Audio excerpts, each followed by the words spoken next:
Just talk us through it. Threw up the goal. I think Will passed me the ball, shot, scored. Nice and brief.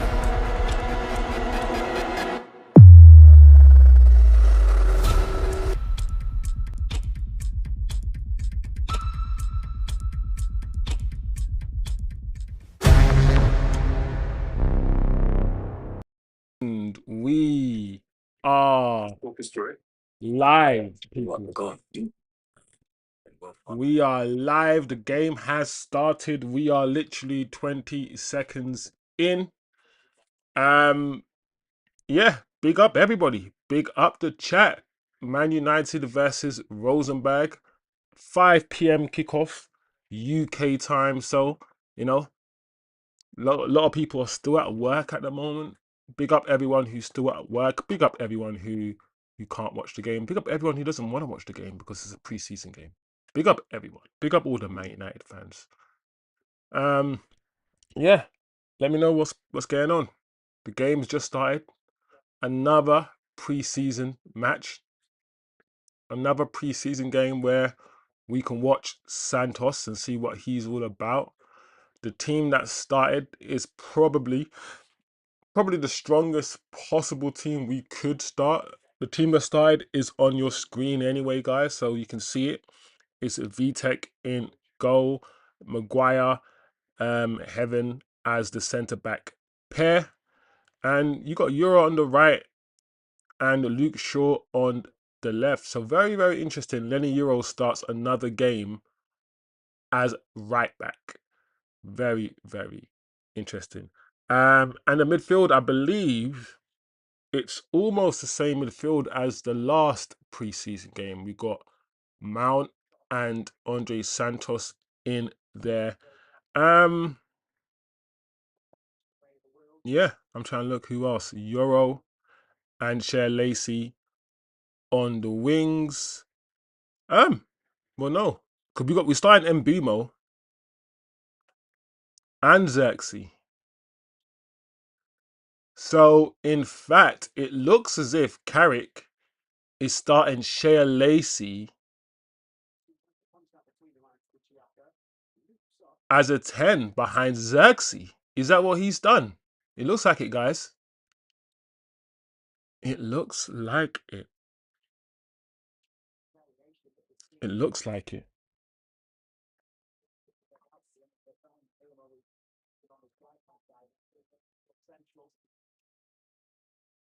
I'm not using the usual camera today, guys, by the way. If we're not using the usual camera, as the usual camera is out of action. Yeah. To be fair, we need a camera. Most people, I think, most people stream with cameras, and we still use mobile phones. So that is poor for Mason Mount. So I probably do need to invest in a YouTube camera that I can use for my laptop and use with OBS and all the other stuff.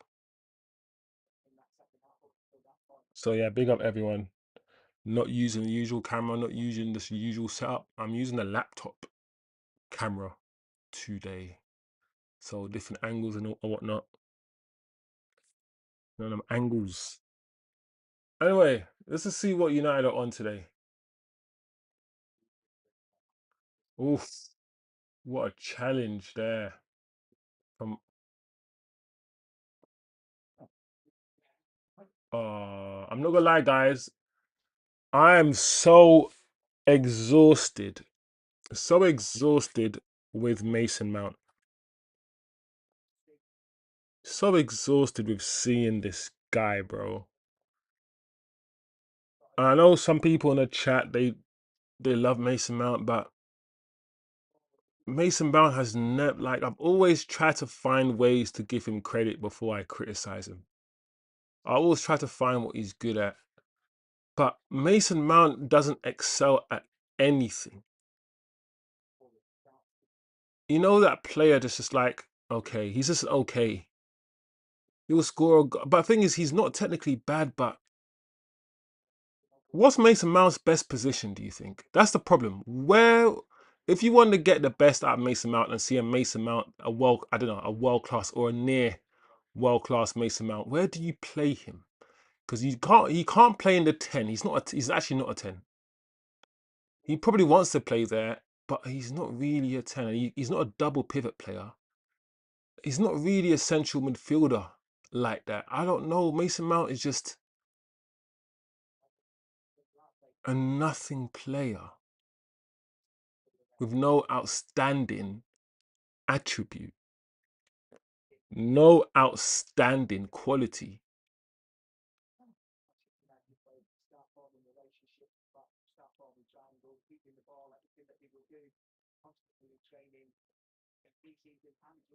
Yeah, Shea Lacey is definitely playing more alongside Zirkzee. Let's just say that.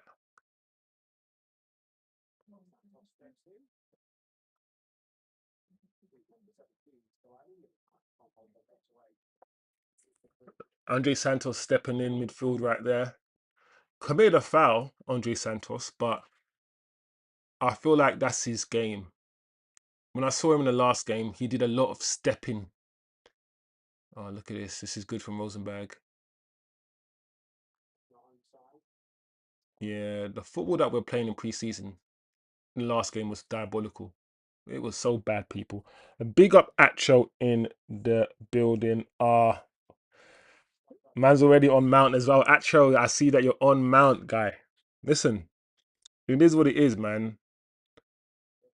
Because people want to apply pressure. Listen, the amount of people speaking about Joshua Zirkzee after the first pre-season game, like Mount and all the rest of these guys had good games. I just don't get who I do get it, but it's just annoying when certain fans just choose who to dislike after a pre-season match. There we go. Let's see what Mbuma can do here. Nice. Nice. That's Dorgu. Oh, Dorgu. That touch there was crazy. You should use your left foot to control that Dorgu. What can Dorgu do here? It's to pass it back, isn't he? Yeah.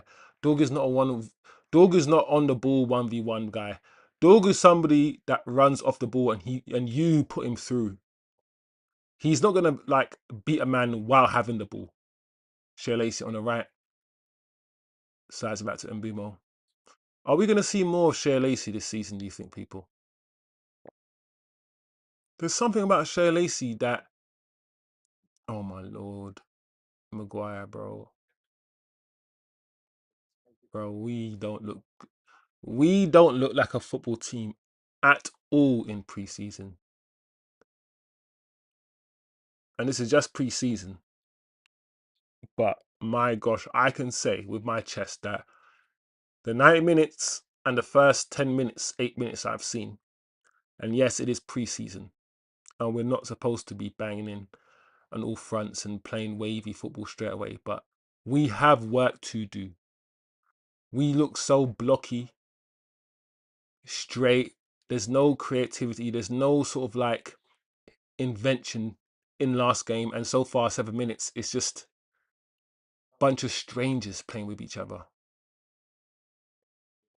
You know, there's been no like passage of 2 minutes where we've just bopped it and passed it about or anything. And that's what I'm waiting for. Like, there we go, Zirkzee, Mbumo. That's a poor finish in Mbumo, right foot. You need a lot more power on that. But the thing is, if Carrick wants to move us from a transition, because see how we almost scored? We almost scored because we were quick and we were on a transition. If Carrick wants us to score goals, right, by keeping the ball, then we're going to have to be so technical. We're going to have to be so creative. Our understanding of space. Our midfield is going to have to be so good. Zirkzee, that ball behind Dorgu. Zax.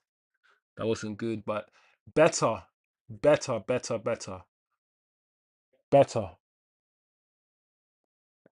Can't control games. Creates no attacking presence. Mount is useless. Technically sound, but master of. That's it.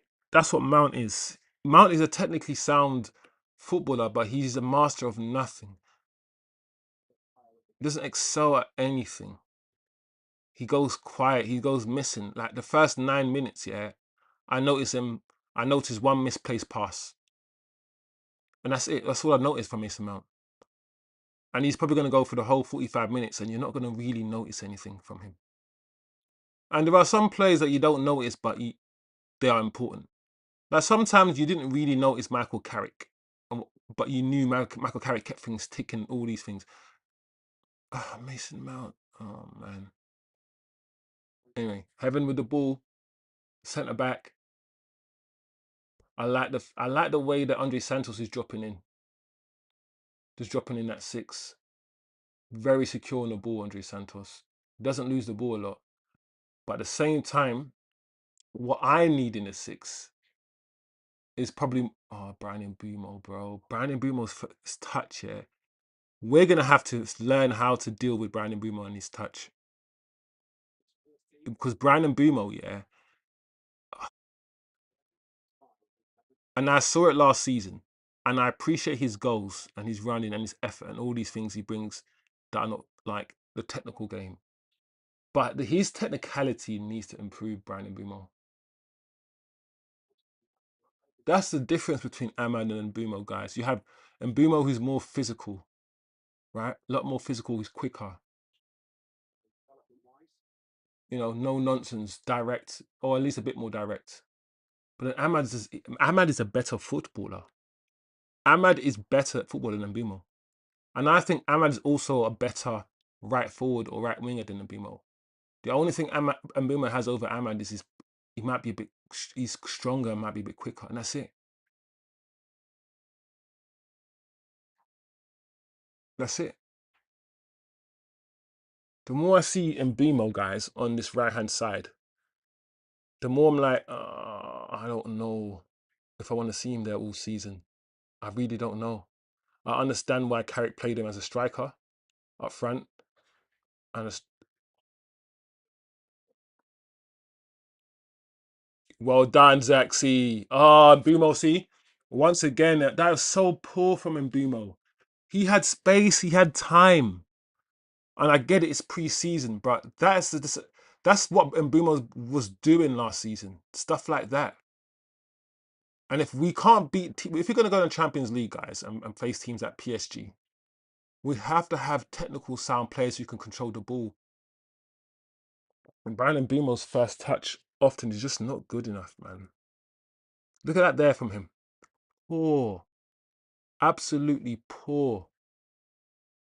People putting pressure on Ahmad, bro. And I kept saying, listen, you can put pressure on Ahmad all you like, bro.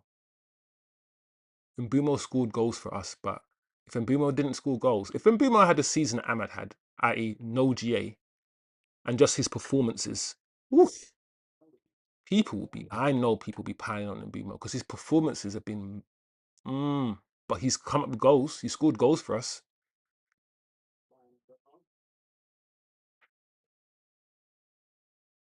Oh, Luke Shaw is so crap. Luke Shaw is so bad, bro. What was he doing? He just ran and what was he doing there, Luke Shaw? Oh, flipping heck.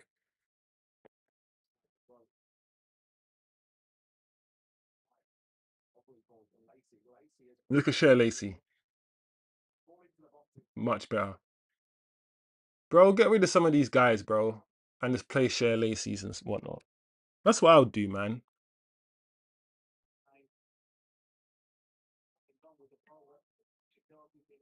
Like I said, Mbumo, he's not even a right winger. Mbumo is actually inside forward. He's not actually a winger. Even at Brentford, he played out there, but he's more of an inside forward, I think, Mbumo. He's a Mo Salah. You're never going to watch Mbumo play football and be like, that's amazing what he just did there.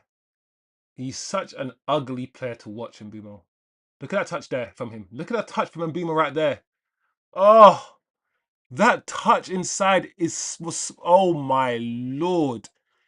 Oh, I'm not gonna watch the rest of this game, guys. I Big up Osman in the chat. Big up Acho. Let me see what Acho's saying, man. Oh, nice Dorgu. Unlucky. Oh, that was Zirkzee, actually. Zirkzee's having a better game today, by the way, guys. Zirkzee's actually having a better game today.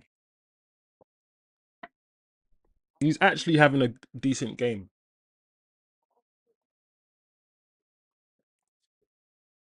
Mount needs to go. We're actually seeing Joshua Zirkzee on the ball. Yeah, I feel like after 15 minutes, his first few touches were a bit funny, but now that 15 minutes of the game is gone and I can sort of collectively look back at the whole 15 minutes, I'm like, hold on a second. Joshua Zirkzee's been on the ball. He's dropped deep. He tried to be quick. He tried to link the play. He's actually having a decent game. He's actually having a decent game.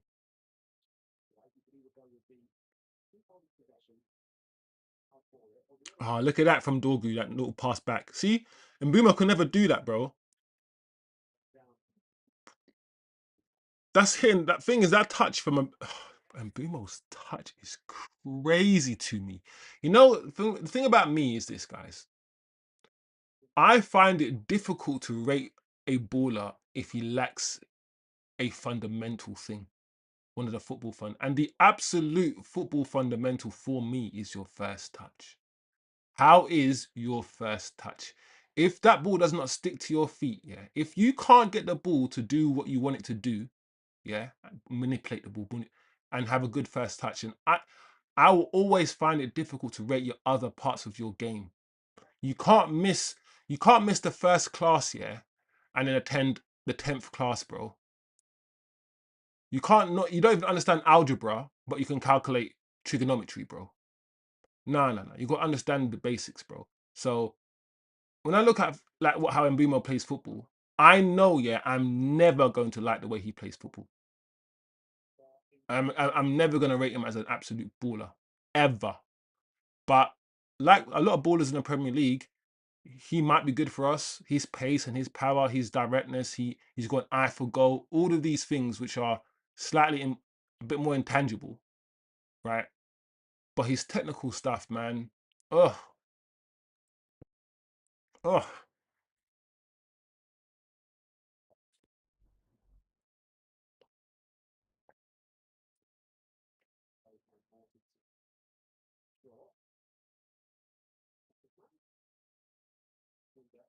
I think Andrew Santos can pick the ball up from the defense and he can play there. But what Andrew Santos might not do when he's playing as the 6, he might not give a 40-yard pass. Andre Santos might just short passes, 10-yard passes. And one thing I've said, if you're sitting at that base, yeah, I beg you be able to have every pass in your locker. That's nice for Mason. See, that's nice for Mason Mount.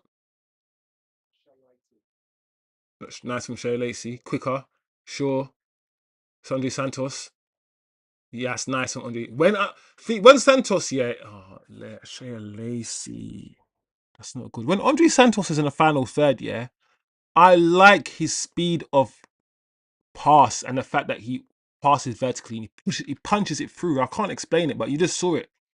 He's not afraid to get the ball, punch it through quickly to someone's feet with accuracy. And I like that about Santos.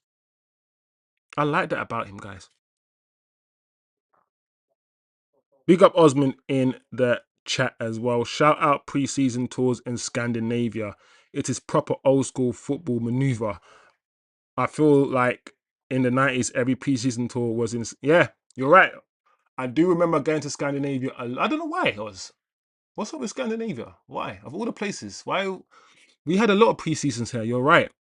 You're right, Oz. Facts chosen. No GA and Bumo would have got flogged. Yeah, bro. It's just like you guys have been part of this channel. You guys I've heard what I've said, and you guys can see yourself. Like I can speak Spanish, but I'm not speaking like a language you guys don't understand. You can see. This is what Mbumo is. This is what Mbumo is. He's Mo Salah. Mbumo's one of those guys, yeah, he will dribble and the ball will bounce off his shin while he's dribbling and he'll still have it under control. Like Salah will do. Salah is just Salah looks messy sometimes, but it works, and that's like Mbumo. That's like Mbumo. It's messy, but it works.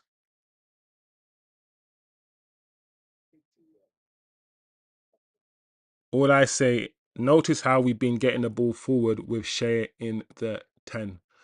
I'm glad Carrick's put Shea in the 10. And what I now want Carrick to do is put other people in the 10. And don't be afraid not to put Bruno in the 10. I.e.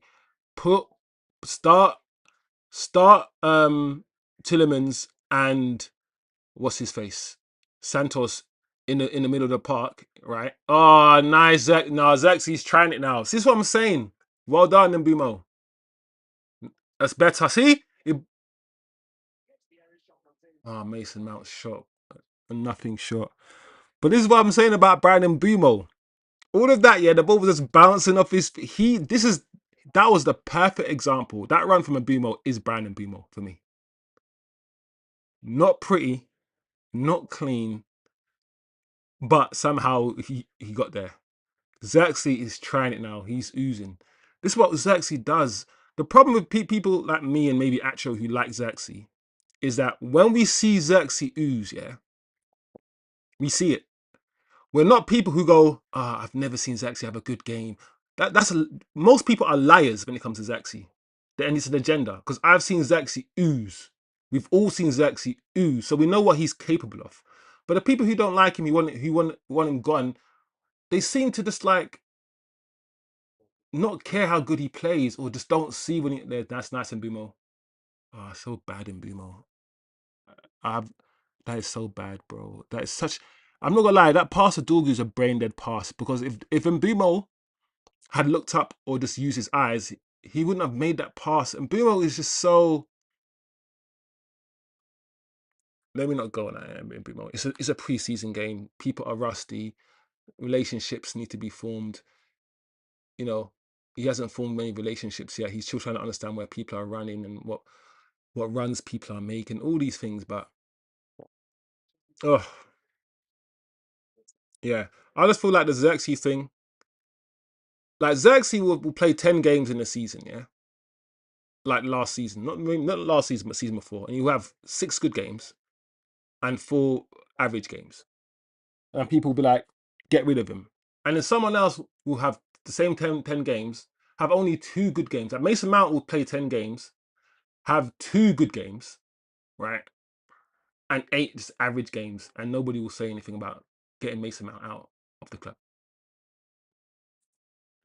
There are some players that some people have time for, and there are some players that some people don't have time for.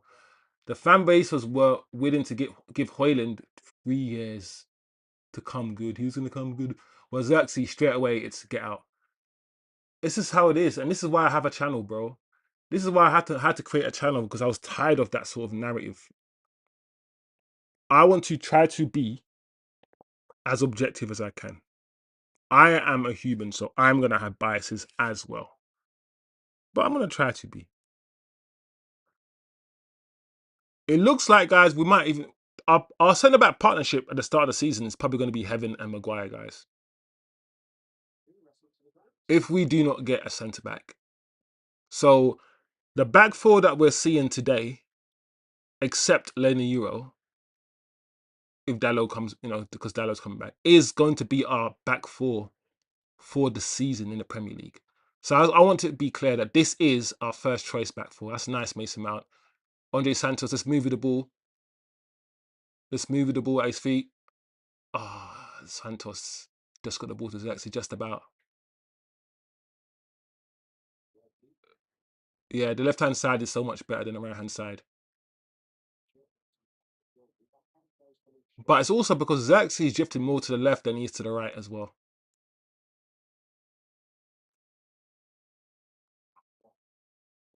Let's see what we can do in the right hand. Laniro. This is much better. We're keeping the ball better. See, that's nice. Much better. Santos to Mount. Yeah, see, Santos passing the ball forward. Just passing it forward. That ball to Dorgu was a bit too high. Put on the floor. Fizz the ball into Mount. I like that from Santos. See, even though that ball from Santos fizzed in wasn't the cleanest, you have to do that, bro. You have to just fizz the ball through. And I keep saying it. I like that, bro. Man is vertical passing. Santos ain't just a sideways passer, bro.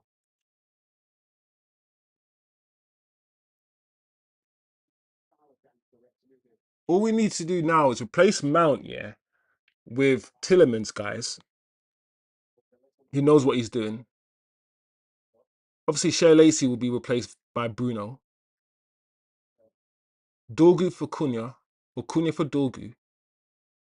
And that's basically our team. So our team, we're only going to add about 4 more players to this team, guys.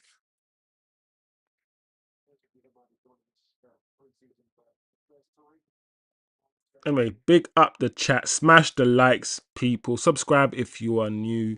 All of these things. We're watching the game. 25, almost 26 minutes gone. Big up Niche fan in the building. What's Niche saying? Zirkzee is playing really well today. He's as good as Sesko. I want Zirkzee in the 10. So, no, big up Niche, bro. Niche is always saying something controversial. Listen, I wanted to sell Bruno as well, Niche, last year. But after the assist that he got, yeah, bro, he's cemented, bro. He cemented himself. But Zirkzee's having a good game. Let's see all the Zirkzee hate. What's gonna happen? Let's see what Zirkzee hate's gonna happen after this match. Because 25 minutes gone. Would you say Joshua Zirkzee's been the best player on the pitch? I might say that. I might say that. I might say that.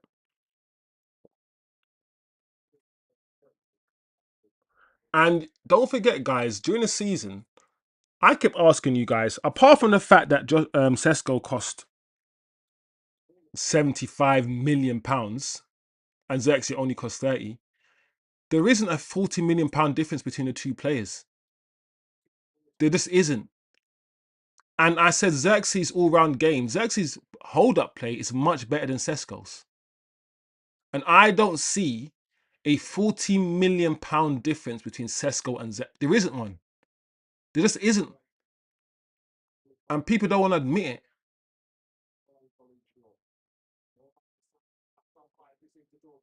Oh, Dorgu.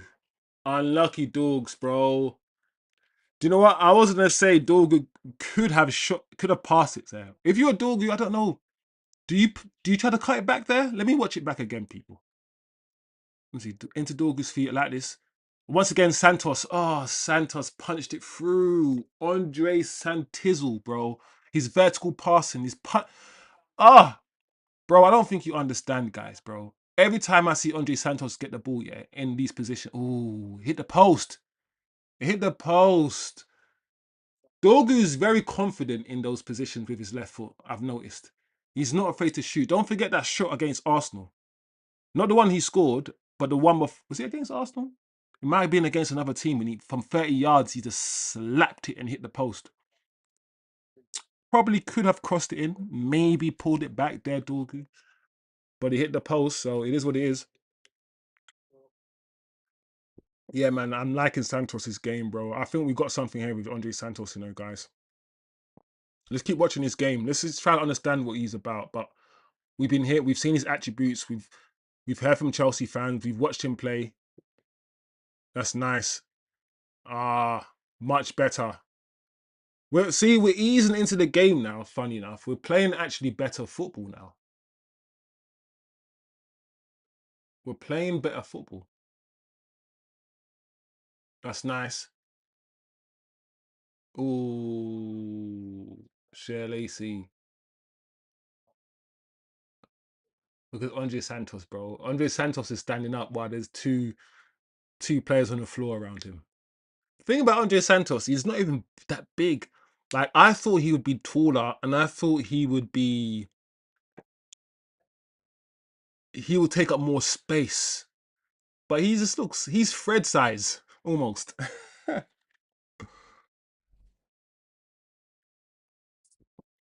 the way that people disrespect Fred, I saw somebody compare. Oh, what a cross! Compare Andre Santos for Fred. and I feel like the comparison is fair. And then I saw someone say, "Don't disrespect Santos. He's nothing like that dead baller Fred." And I'm thinking, hold on a second. Do you know what? It's funny, guys.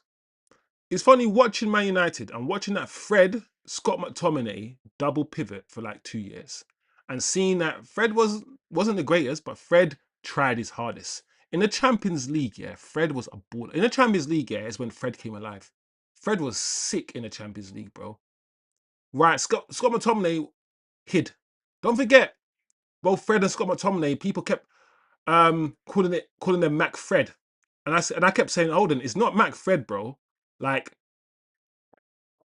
well done, Lacey, Shea. Break into the first team now. I've been saying that Shea Lacey. I've been talking about this kid. I like him. I said he's 19 now, though. He's getting on. He's getting on. If you either break in the team this year, bro, or it's gonna be hard for you. You either put him out on loan or something. But the kid's got something. The kids, that's a finish, people. I don't want listen. That is a finish, bro. Take your time. Cut back. Oof. Oh. I was Zirkzee again. Ah, Zex. Oh, come on. Come on. What a finish. Zirkzee's ball. That way of pass here from Zirkzee. Bro, I don't want to hear nothing. I don't want to hear nothing from nobody. Because what's going to happen, and I know it's a preseason game, but if you can go on your damn internet in 2026 and after the 145 minutes, the first 45 minutes of preseason that these guys have had, if you can go on the internet and be like, sexy out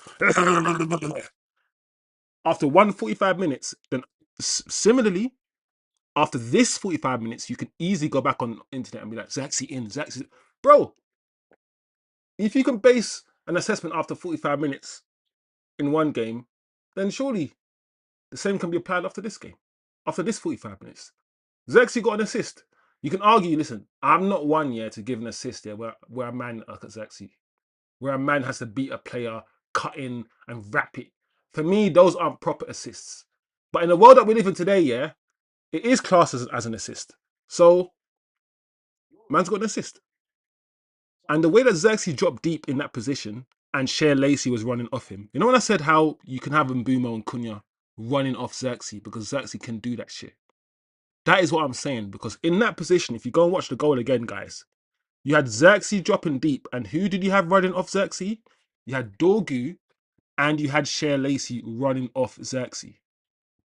He drops deep, occupies that position, and you have two runners running off him. And if you can find a pass, where he did find a pass this time, beautiful. And that is where I see Zirkzee could work. So yes, he's the only striker we have, and he has to play. But I'm just hoping Zirkzee keep playing like this. Force Michael Carrick to play you, bro.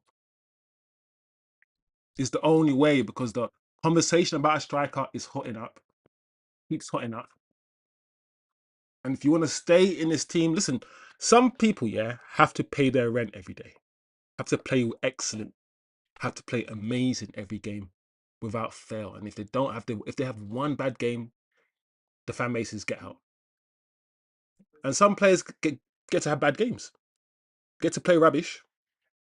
But as long as they score that goal once a month, it's okay. Some players have to score every game to justify their existence. And you guys know who I'm talking about. There's some human beings, yeah, when you go into work that has to be excellent, have to be better than everyone all the time to justify just living. And we see that in football. Look at Santos now with the ball. Let's see what Santos does. Keeps the ball. Well done. Big up the chat though, man. Big up the chat. Big up the chat.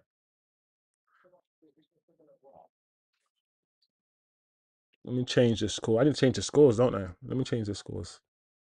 There you go, people. Score has been changed. I'm doing everything myself today, people. Score has been changed. 1-0 Manchester United. What's Osman? So let's touch base with the chat while the free kick's been taken by Mbumo. I think teams used to go Scandinavia because the squad could go on a massive bender for a week or two in random remote Norwegian towns and not get photographed by the tabloids. Ha ha! Or as silly as that sounds, yeah, it also makes sense, bro. Oh! Lenny Euro, header. Hits the crossbar. Unlucky Lenny. That's a good ball in from Brian Mbumo. Exactly chosen. And I can name too many games that Joshua Zirkzee has balled out, but no GA, and people will talk rubbish. It's criminal. Actually, what's also happened, yeah, is that we forget, yeah, that majority of football fans are casual fans. Like the majority of people who play football, yeah. Oh, sorry, the majority of people who watch football are casual, i.e., they've never played football. And I don't like, you don't have to play football to understand football, but I actually believe, yeah, in order to understand how difficult some things are, you gotta have to play football. A lot of people don't understand how difficult things are because they've never done it or they've never tried it. And there's a lot of people who, and what I mean by this, you know what? Some people play football in PE or play football for their um, school. Not even that. I think 90% of football fans nowadays have never even kicked a ball.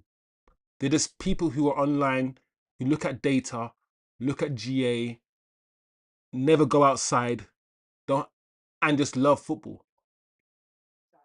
So they're not ballers, and therefore they're gonna love all the media stuff, listen to the media hype, not can't formulate really their own opinions too tough, you know, and that is what we're dealing with. That's what we're dealing with, guys. And therefore, they could only understand goals and assists. How the hell, yeah, have we watched football for 100 years and never cared about those stats, right? You had Kakas, Ronaldinho's, all these guys winning Ballon d'Ors, yeah. Not even now, you have Dembele winning Ballon d'Or, not because he has the most goals, because we genuinely think he's the best. He was the best player that year. I think the Messi Ronaldo thing fucked up people's brains. I honestly feel that Messi Ronaldo forced people to only look at two metrics, just two metrics: how many goals you scored and how many assists you have. And those two metrics are so, it's not objective, it's subjective, because the goals you score depends on who you're playing with. If you're playing for a Barcelona team, you're going to score loads of goals. The assists you have will depend on who you're playing with. If you play with good footballers, you're going to get low. It's all subjective. The best way to rate a footballer is not to use subjective things. Is try to be as objective as you possibly can. So you got to look at how good they are at passing the ball, at all of these things, not their output. The output alone isn't enough. Yeah. Because you've decided that goals and assists are the most important. I haven't. I didn't decide that. And one thing I also noticed as well, people, is footballers know that goals and assists are important because they know that we talk about it all the time and that's the only thing they value. So if you're a footballer and you can cheat the system, you know you don't need to play well. And as long as you get a goal or assist, and as long as you run around and it appears that you're doing something,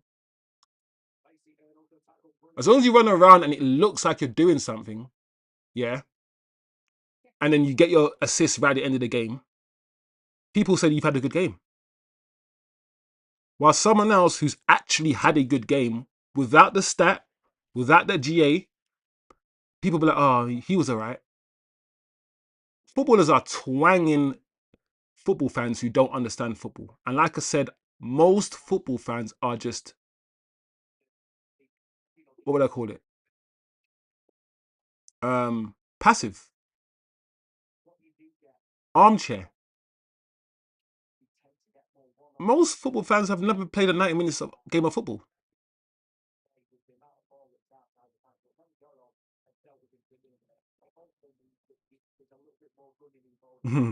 Vosen looks like sounds like a Game of Thrones character.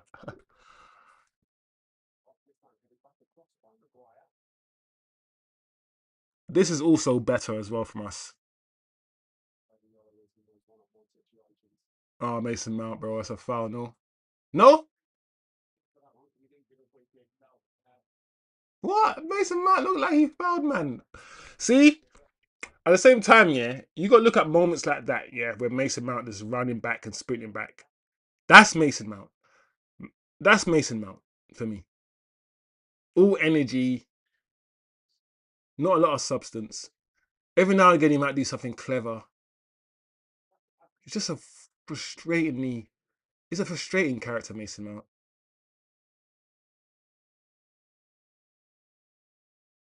Ah, foul Santos. Too eager, Andre Santos. Big up niche fan. Santos is pure quality. Bro, I can't wait for Santos to play with the other midfielders that we have, bro. The way that he keeps the ball, the way that he doesn't give it away, the way that he wants to pass finish, oh, that's not good. The way that he wants to pass the ball forward, yeah, man. Yeah, Santos looks good. I need to see niche fan though. I need to see his long passing. I need to see his passing range. One thing that we haven't seen, we've seen his short passing. He keeps it tidy, punches the ball. I could keep saying, guys, punches the ball forward. Let's see what's if Santos can switch to play, or does he need? Does he? Or will Santos have to pass the ball sideways for Yuri Tillemans to switch to play?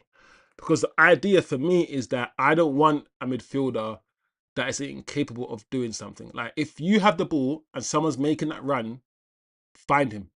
Don't give the ball to someone else who can do the pass, i.e. Casemiro giving the ball to Bruno because Bruno like no, take responsibility and don't pass the ball sideways to someone else to do it. So I need to see what Santos is doing, what he's about with regards to his long passing as well. Niche fan says Santos will be worth 100 million in a few years. I hope so, Niche fan. I hope so, bro.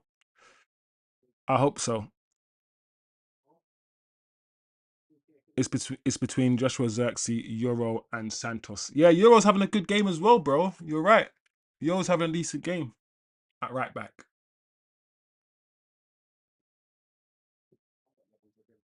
Anyway, free kick to Rosenborg.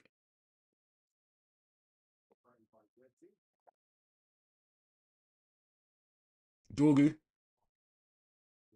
Oh, Dorgu, what was that? What was that, Dorgu? Bro, it's pre-season, so I guess now's the time to do that shit, bro. But that was crazy to me. Well done, Maguire. Well done, Harry Maguire. Um, Nifan says Santos has been the best player. Then Zirkzee after that. Agreed, chosen. Joshua Zirkzee's all-round game is levels better than Sesko's. It is. It is. When I watched like Mark Goldbridge on the United stand, and I don't like the brother because he has to be angry and about everything. When I see how like these guys like get out Xerxes and Baleba is rubbish, all these, I'm like, why are you guys always so angry, bro? Why can't you just chill and say Xerxes is not good enough because I don't feel like whatever the reason is, why does he have to be so emotionally charged? Get out my club. Why does he have to be that? Why can't it be Joshua Zirkzee is not good enough? I don't think he's quick enough, or whatever the reason is. Why does it have to be like almost a personal, like, oh, get him out, I hate him? What's he done for you to hate him? Has he slapped your mama? Did he slap your mama? He didn't slap your mama.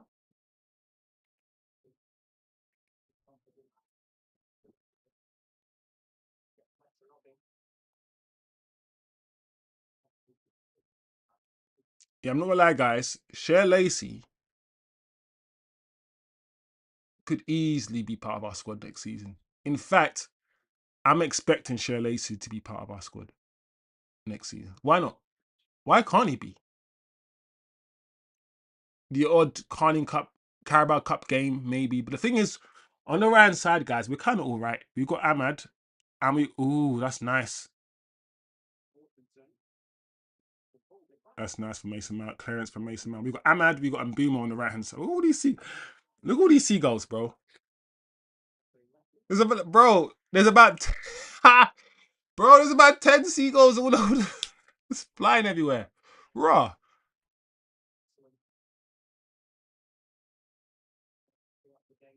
That's wild though. Look at all these birds, people. But yeah, the right hand side, guys, is kind of stacked. So in a way, I'm glad Cher Lacey is getting a bit of a run out down the middle.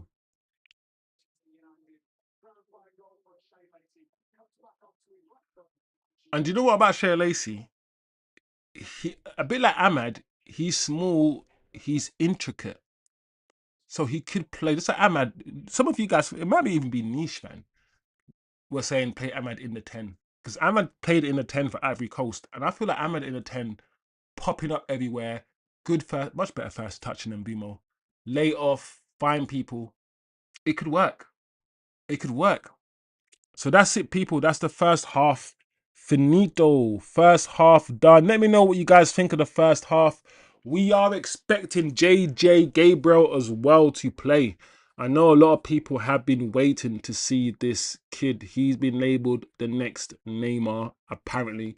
I've seen loads of videos of him. I've seen a few matches. He is, well, he has the potential. And you know the word potential. That word. He has the potential to be that guy for Man United. So I'm hoping to see JJ Gabriel in the second half. Let me just stop the timer. Tools.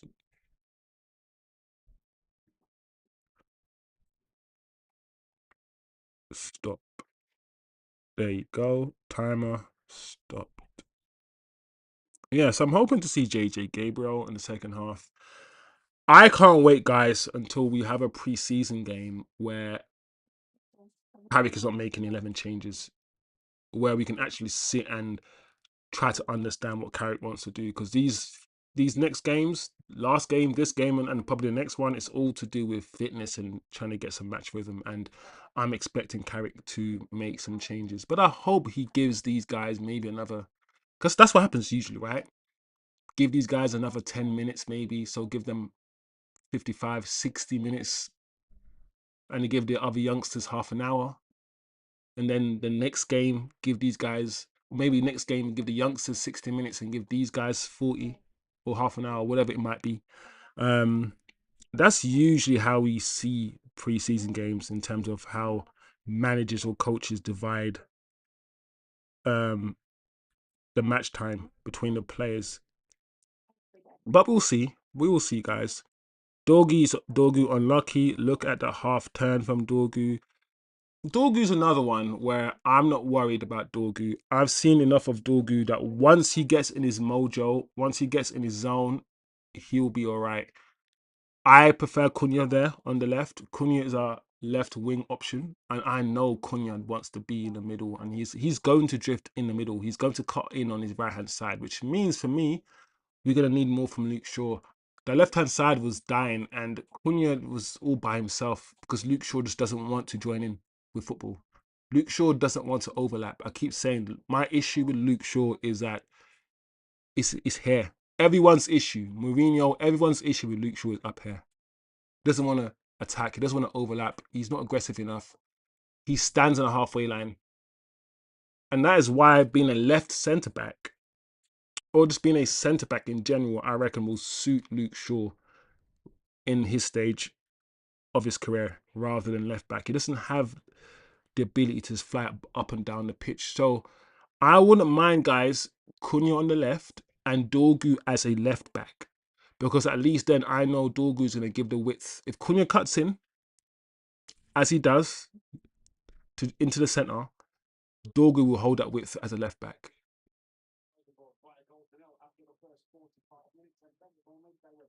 And if push comes to shove and we don't have a left centre back, right, then play Luke Shaw as left centre back, play Dorgu as left back, and then Cunha. Buy a Sarr from Crystal Palace and then Sal can come off the bench for Cunha around 70 minutes. If we're not going to get a Lewis Hall. So, I don't know, guys. There are ways, man. There are ways. Dorgu is definitely a left back. He would be amazing with Lewis Hall rotating in games. Luke Shaw is a left centre back. Yeah, kind of what I was saying, Niche fan, in a way, Niche. Luke Shaw doesn't want to run, like, as I said, so maybe keep him as a centre back, Luke Shaw. You know, nice Santos. Yeah, Santos is good at reading the game. I feel like Santos. Don't forget, guys, Santos is the same age as Kobe. They're 22 years old. They're both 22. I think Kobe's 21. But either way, he's a youngster who has a decent reading of the game, I think, Andre Santos.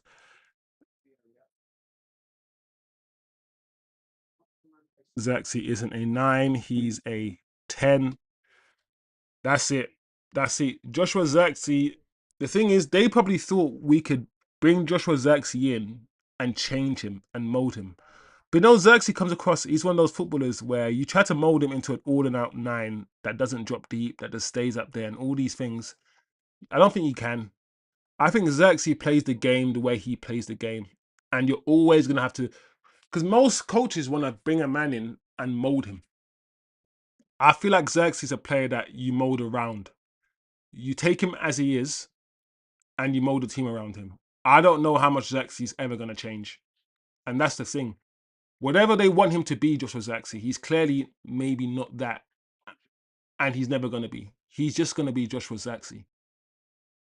And I've never understood, yeah, especially the fact that he's only cost £30 million. He's Patrick Dorgu's price. He's cheap as chips. He doesn't kick up a fuss. You know what I'm saying? So I'm always like, bro, you telling me he can't play 20 games? You're telling me, Carrick, that you can only afford Zirkzee 2 minutes game time, bringing on Zirkzee around the 88-minute mark. Come on, man. Come on, guys. Eddie said, big up Eddie in the building. Looking at the full kit, I like it. We have a converter. Eddie, bro. I knew you were gonna like the kit, Eddie. Do you know what it is, Eddie? We do well with blue, bro. We win shit in blue. When I see Man United in blue, I don't know, bro. It's familiar to me. And I kind of get it. The red could have been white. But I look at the kit again, Eddie, and I'm like, do you know what? There's enough white. Listen, the numbers are white. Snapdragon's white. There's enough white, like, on the kit, yeah, for you to maybe make the stripes red. And I think it works, bro. I'm glad you like the kit, man, because I like the kit. And we scored. And we're playing okay. Compared to the last game. And don't forget, Rosenborg, people, I think they've got their first game of the season on Monday. So once again, we face two teams that are well ahead of us in their development, in their journey. This is our second pre-season game, while Rosenborg is about to play an official fixture on Monday. So that's context for you guys to not forget. Unlucky Dorgu, if that flick came off. Most people are casual football fans. Most people don't understand what they're watching. Most people won't be able to identify or dissect or analyze what they're seeing. You can only focus on one thing at a time. If you're looking at the man with the ball, you can't be looking at the goalkeeper at the same time. Do you know what I mean? If you're looking at the player without the ball, you can't be looking at the man with the ball at the same time. So that is why when you get analysis and Gary Neville's and all these guys, they only analyze the moment. They say, oh, let's look at this goal.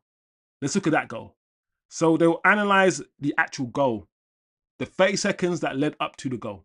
And that's it. That's all they will talk about.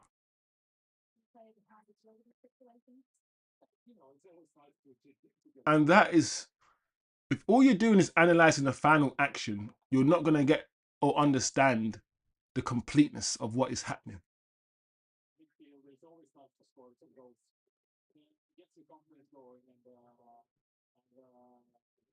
As football becomes more global, as football gets more and more fans and more people watching it, you're going to get, I don't know, before it was like 20% serious and 70% casuals.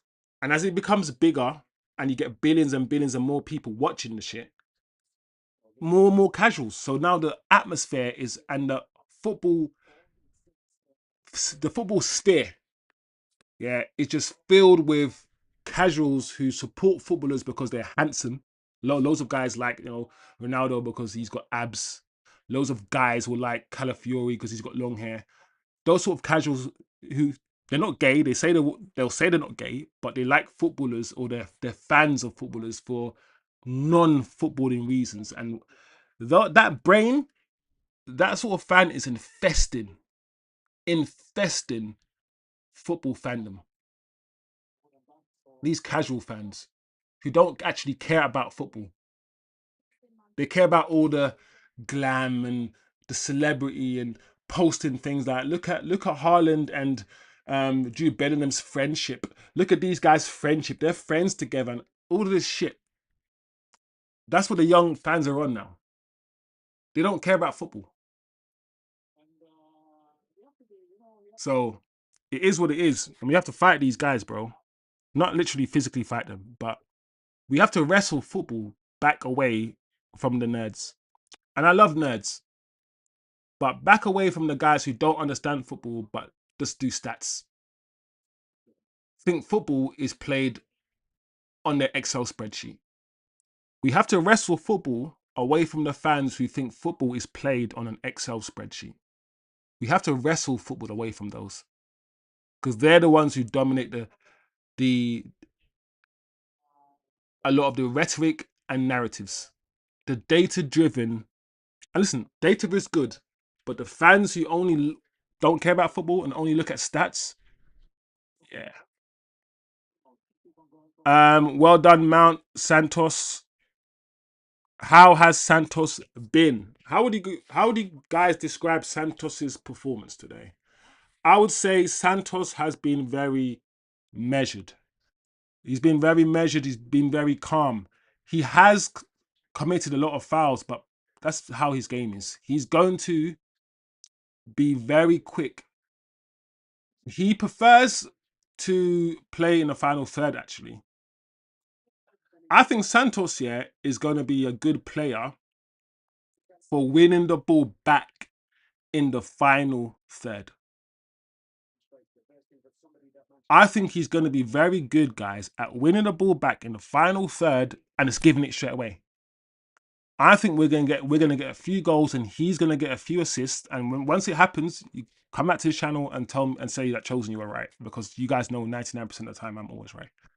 He's gonna win. He's gonna get a few assists, but that way you can see it. You can see it. Once that opposition gets the ball, and Santos is on your back. He's on your back. And like I said, he has fouled a little bit. Maybe committed about 3 or 4 fouls, but I don't mind that. I don't mind that level of aggression, because it shows that Casemiro leaving, we're not going to lose that level of aggression. Casemiro gave away fouls as well. Santos has been good, Eddie. He's been good. And this is just the beginning. He's only getting started. And you can see that he's got more in him. You can see. You can just tell. Actual breaking up play, passing on point. Yeah, he's been very, very positive. Very, very positive, Santos, today. I agree with Acho. We need a better there for that offside. I hear that, Chosen, but I'd rather Santos pass it on to someone else yeah, sure. Yeah, I hear that. I'd rather Santos pass it to someone else rather than lose the ball trying to do it. I just want to see him do it. I want to see if he can. I want to see, because I've seen Kobe do his long passing, and Kobe's long passing, you know how Scholes used to do a little top spin sometimes and whatnot. Kobe's long passing is different. And when Tillemans does his long passing, Tillemans doesn't really use his laces. He kind of uses the inside of his foot. when he does his long passing as well. So it'll be interesting to see. I want to explore Andre Santos's passing range. All right, well, so what changes have been made? What have we done? We're about to come. We're coming out for the second half. So Harry Mass is on for Luke Shaw.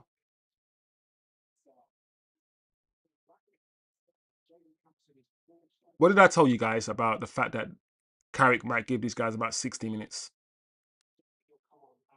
I just know football guys, man. So the attack is still there.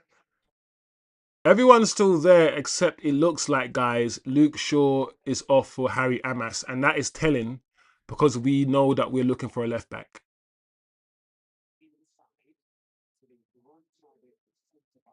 Where Maguire's off as well. So Lenny Euro, is that Lenny Euro and... What's happening here, guys? Is Lenny Euro and Heaven now our centre-back pairing, which is what I want to see. And we've got a youngster, I think a youngster playing right back. I can't see who it is.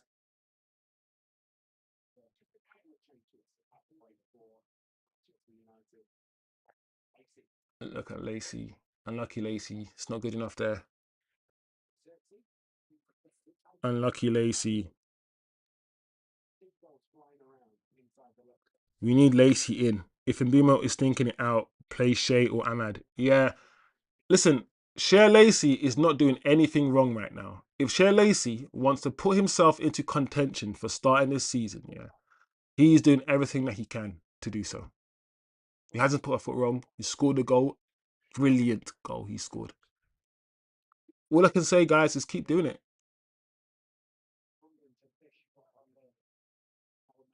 Keep going, you know.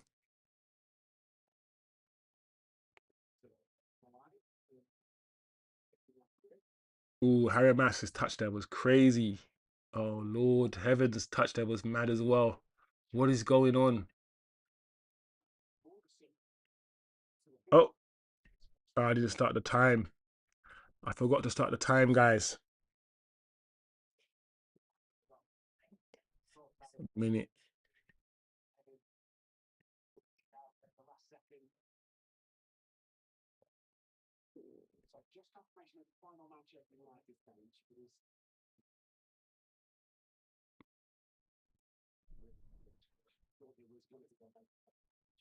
There you go. Time started. Second half. Yeah, who's the kid playing right back? I can't see. Ah, that troll. Ah, Zirkzee. Ah! I saw it. I saw the run. I understand what you're trying to do, bro. The brain was there. The mind was there. The execution was just terrible, bro. That missed kick. But that's what preseason's for. Preseason is for that, my guy.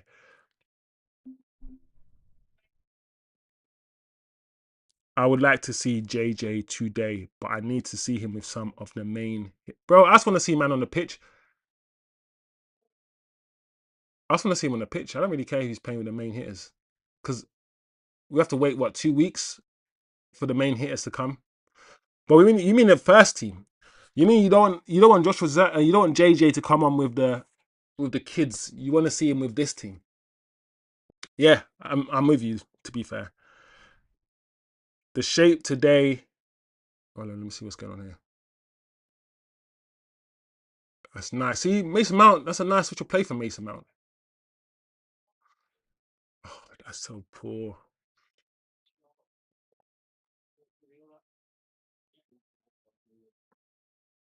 Nice, Santos. Ah. Oh, Zirks. I took a deflection. In all honesty, yeah, I don't think Shea Lacey was on the side. I understand, because if I was Zirkzee, I might have just first touch, play Shea Lacey through. Look, first touch, bam, play him through. But to be fair, I think he was off. Yeah, he was slightly off. Yeah. my first initial thoughts was, bro, you have to play Shea Lacey in there. You probably still should play him in, but Shea Lacey kind of looked offside. And plus, I know, man probably thought, listen, I've already given you an assist, bro. I've already provided you with an assist, my guy. Let me score. Zirkzee's probably thinking, man, I don't get any favors. I don't get any love from the fan base if I get assists. I have to score to justify my spot in the team. Because Zirkzee's the kind of player, yeah, he will get 15 assists in a season and only get 2 goals. And he won't care. He won't care about it. But we will be like, oh, he's only scored 2 goals. And Zirkzee, but I've created 15 goals, bro. Why does it matter if I haven't scored or not? I think Zirkzee's that kind of player. Like a little Berbatov. Like, I don't care how many goals I score, bro.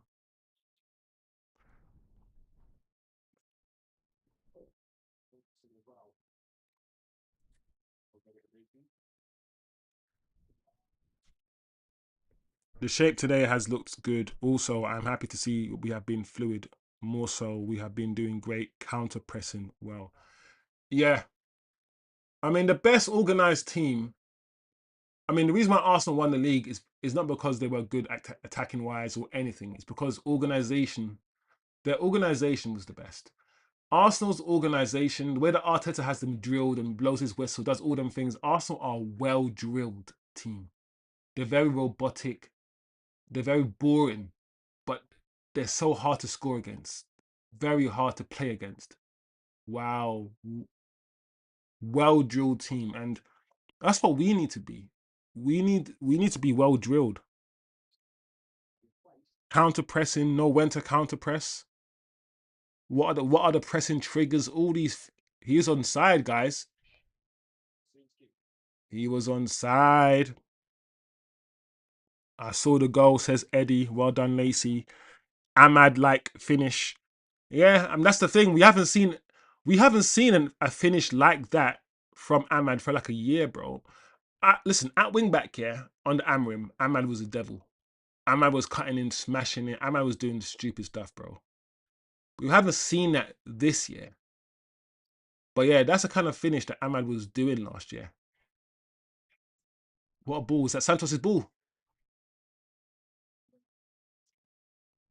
I feel like that was Santos's pass to Brian and Boomer, which was, if that's the case, that's what I want to see. The kit looks dark blue, which I like. Oh, so the kit's not as bright as you thought it was once you see it. Once you see the players playing in it. I hear you. It's more of like a deep sky blue, isn't it? Yeah. Navy blue, or whatever you want to call it. No, navy blue I think is darker than that. I don't know. It's blue. That's all me know.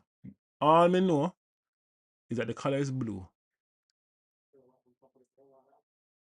Yeah, definitely like the kit. The third kit is wavy still, says Turkish. Santos is actually better than Caicedo in reality, Niche fan. I Niche. Big up Niche fan. I'm glad you're a Santos convert. But boy, I don't know about that, Niche. I don't know about that. What I will say is that what Caicedo does on the pitch with and without the ball, he's a monster, bro. And Santos isn't that, bro. But I like Santos. They're different players. I feel like to get the best out of Santos, you might need a Caicedo-ish player. So next to him, maybe, for instance, if we get like a Baleba and we have Baleba next to Santos, oof. A Baleba next to an Andre Santos might be wavy, you know. It might be wavy, guys. And I'm forgetting about Tillemans, bro. I love the fact, yeah, that we're going to have 2 of those players on the bench. You know, Arsenal have Mourinho and Setterman on the bench to come on. I like the fact that we're going to have either Tillemans on the bench, a Santos on the bench, you know, a Baleba or a Sanderberg, whoever we get, a set. He'll start a few games or be on the bench. Oh, unlucky guys, unlucky. Listen, we're playing better today. We're playing better today, guys.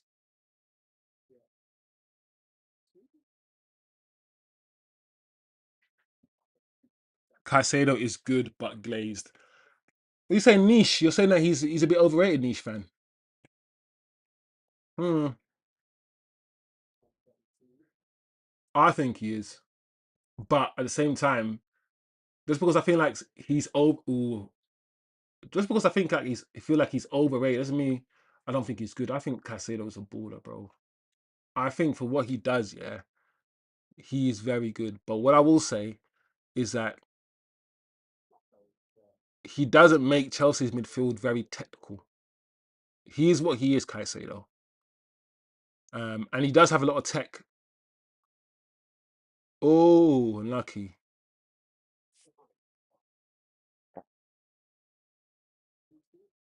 But Caicedo is not somebody who's going to unlock a defense with a defense splitting pass, you know?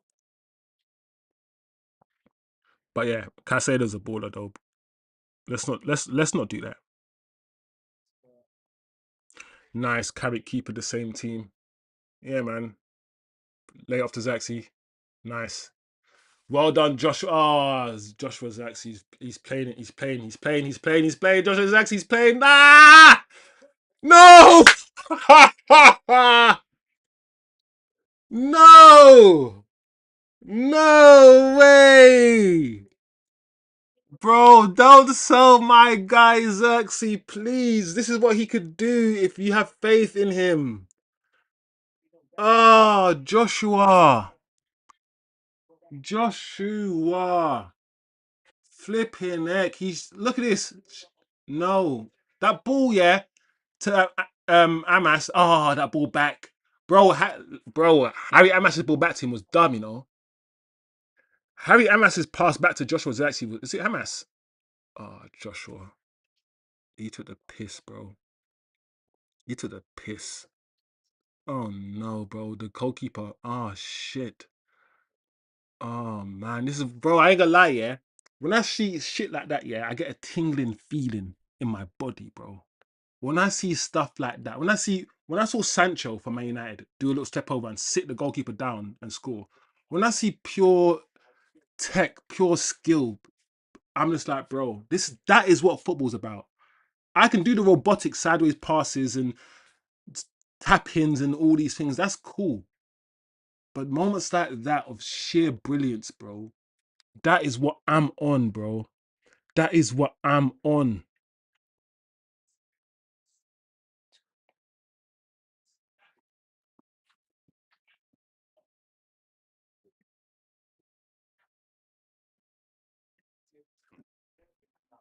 Yeah, guys. Yeah. Guys, what I want to know from you lot is after Xerxes balled out today, Xerxes been the best man on the pitch, right? Is anyone going to apologize?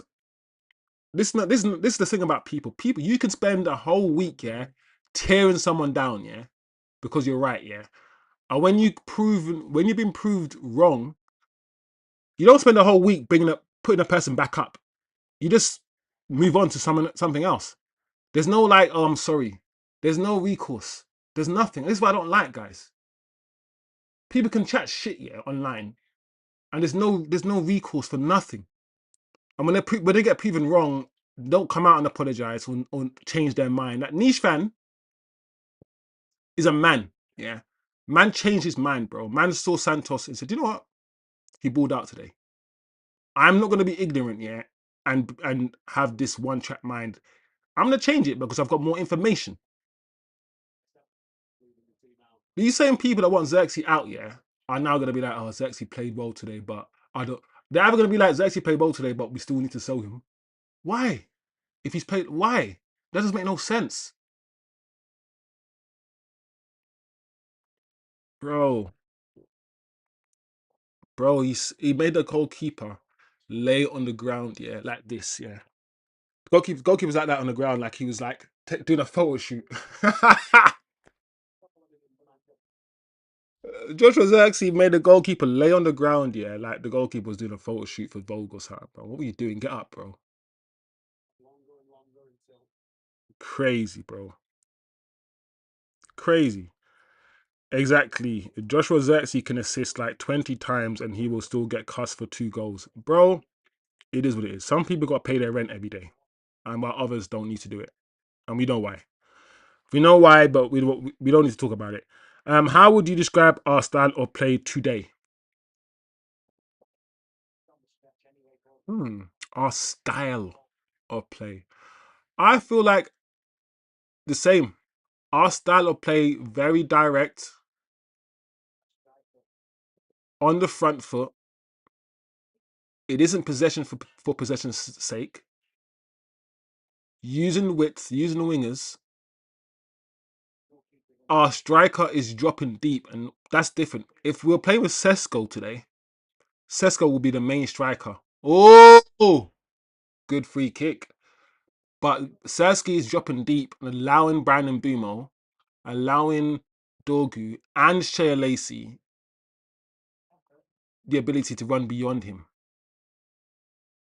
And that is what we wanted to see last year. Don't forget, we were waiting to see Joshua Zirkzee in Amorim's system as the main striker and Cunha and Mbumo running off him, but we never got to see that.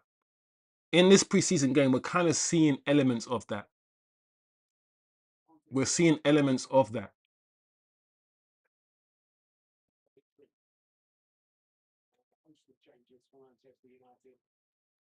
So we're making all the changes now, guys. I don't think I'm going to be able to keep up with these changes. But yeah, 60 minutes, as I predicted, as I said, which is pretty common with making changes now. The first team coming off, and I guess youngsters coming on. What's going on here? Look at Zirkzee's. The thing about Zirkzee's goal, yeah, is that he did it twice, bro.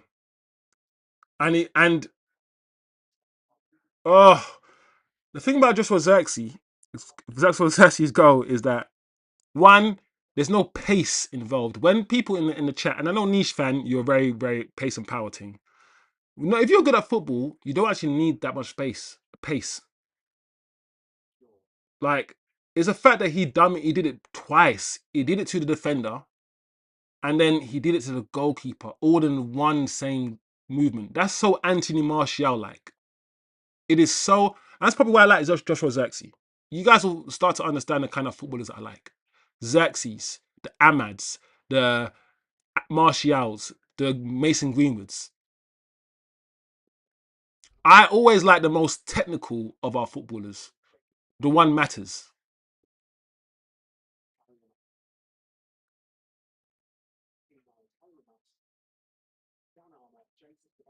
Uh, the game's opening up as well for the youngsters. Let's see what we got Dangor, we got Fletcher, we got Cheeto Obi as well.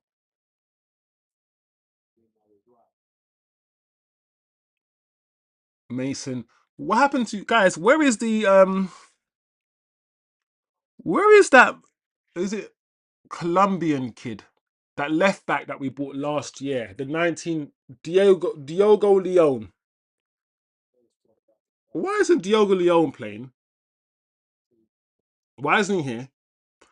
And also, guys, where is it Kone? Who did we put on loan? Who broke his nose? 3-0.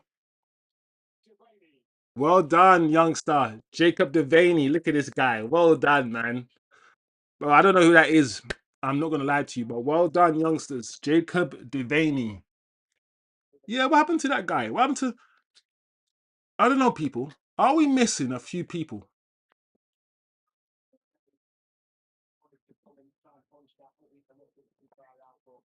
I can't really analyze that goal, guys. It was just a good corner though, but it just fell to him perfectly and he smashed it into the goal.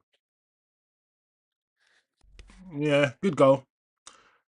A nice win, 3-0. Let's look. We can look a bit more at these youngsters, I guess. Good goal from the youngster.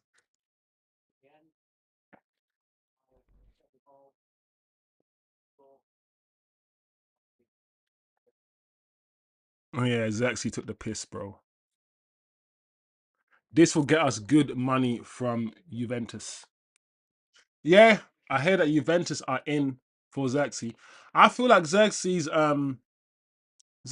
definitely retained his value, at least, which is a good thing. I mean, we can't sell Sesko now for 75 million, but I reckon we could sell Xerxes for 30. Do you know what? Maybe even more. He's only 24, guys. Why is there a bird? Look at that bird on the pitch. We can probably sell Xerxes for about 40 M's, you know, I think. So if that's still what we're going to do, if that's still what the club want to do, bro, yeah, bro, we can get some money for Xerxes for sure. I'd keep him though, but I feel that the club might sell him. I feel like the club might sell him, guys. Hopefully Xerxes don't get injured so we can still sell him in a good shape, says Eddie. That chop was crazy though. This is where the game is done. If I see more of that from Xerxes, I may change my mind. That's the thing, man. Like, people are willing to accept Sesko, and we have seen nothing like that from Sesko. And we will never see anything like that because Sesko is not as technical as Xerxes is. I just don't understand why we can't have a £30 million striker as backup. He doesn't do anything wrong. He's there. Just use him. Look what he could do. The problem is we'll see this from Xerxes, and we saw stuff like this last year, and we saw stuff like this the year before. Everyone who likes Xerxes because what he did today is what we know of him. It depends on how you like. If you see this Xerxes as the normal Xerxes, like, I know what the normal Xerxes looks like when Xerxes is playing normal. There we go. Oh, so for me, my baseline of Xerxes is that what we saw today. That's what Xerxes is like when he's playing properly. Yeah, and we also know that Xerxes never gets a run of games. He plays one game or a 30 minutes, and then we never see him again for like a month. And we all know, if we played football, that nobody can do anything like that. So because of these things, he never gets given a chance, and we know how good he is. That's why we want him to stay. So I hear what you're saying, Eddie, if you want more of that. But in order to get more of that from Xerxes, you need to play him. But United don't play him. So it's an oxymoron almost. It's like a roundabout situation where we're never going to get to see that shit because, he doesn't play. And therefore, we're going to sell him based on the fact we don't see certain things from him. And we don't see certain things from him because he doesn't play. So it's like a rounded, circular argument, bro. And that's why it's frustrating. But as I keep saying, I am resided to the idea that Xerxes will be sold. I have mentally prepared myself for that eventuality. So my bias and any kind of emotion that I might have about him staying, I need to get rid of it and just leave it alone and just understand that I've lost this battle. I've lost the Xerxes battle, even though I like Xerxes. And that's it. But we'll see. Oh, that pass was crazy. We'll see, man. Damn Gore or Dan Gore, let's go. Hey, Quakes, you like Dan Gore? That's a good question. Out of all the players now, guys, on the field for Man United, because a lot of these youngsters I won't know. Obviously, Harry and Matt, and a lot of I know of them. Out of all the youngsters on the pitch right now, guys, who do you think has more of the potential to make it at Manchester United? Not the players who came off, just the players who are playing up right now, the youngsters.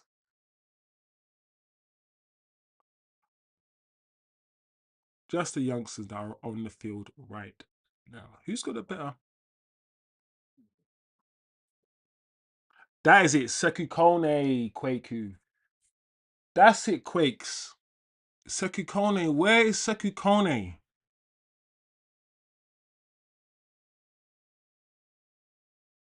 He's on loan still.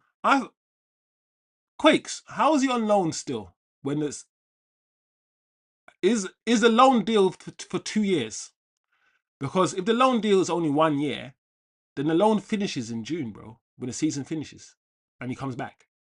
So how is he still on loan in pre-season, bro? Or as in he started a new loan? Oh man, Kwaku, this is crazy. What? So what? We're not gonna see Kone? Oh man, I want to see this. You can't be talking about this kid Saku Kone and like what we can't see him. He's not going to be on pre-season at all, guys. I don't know, man. I've been hearing a lot about this Kone guy, and I don't know, man, because I'm pretty sure Kone is now 21. Isn't Kone like 20 years old now? Guys, I don't know Kone, bro. I don't know about Kone.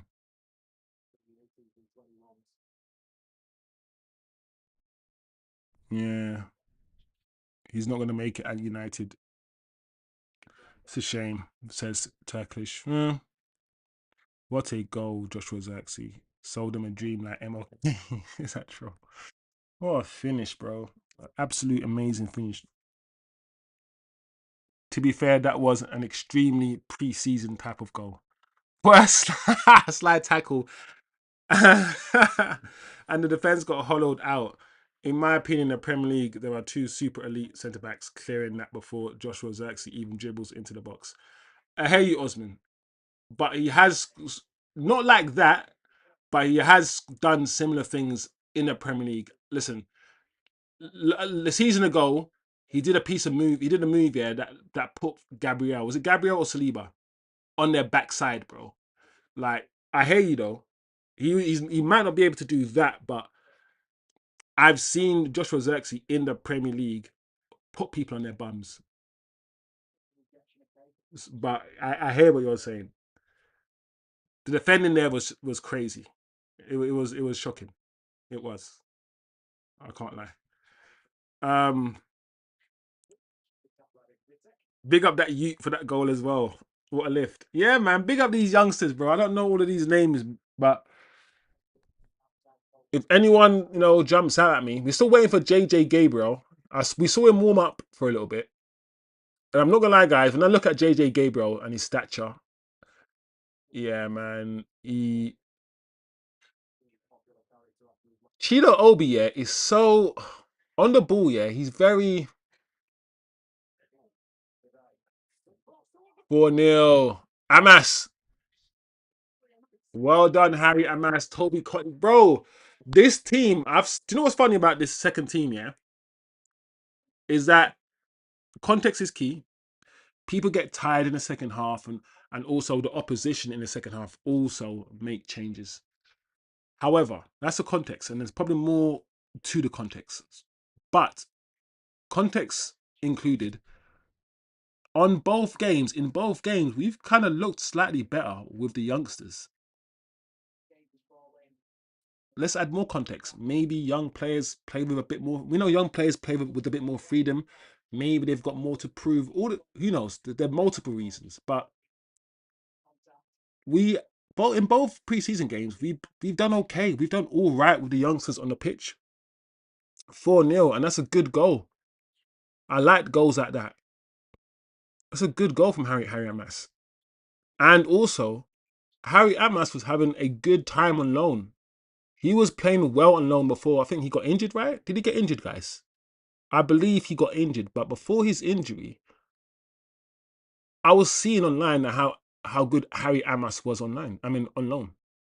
So we will see, guys. I don't know. Xerxes needs to feel appreciated. However, he needs to be confident in the to feel confident in the first team. Yeah, I feel there are players, the nannies, the Martials, that need to feel appreciation. In fact, I think most players need appreciation. Like, the difference is the first team feel appreciated because the first team get picked. That's it. So Bruno already feels the appreciation because Bruno's plays all the time. So if you're in the first team, you feel appreciated by default because you are always picked. Being picked is the ultimate sign of appreciation. And if you're not picked, you kind of feel like you're not appreciated. So the fact that Zirkzee is not picked to even come on the bench shows, especially in Zirkzee's mind, that he's not appreciated. The best way to show that you appreciate a footballer is to pick him. Just pick him. Just play him. Just play him.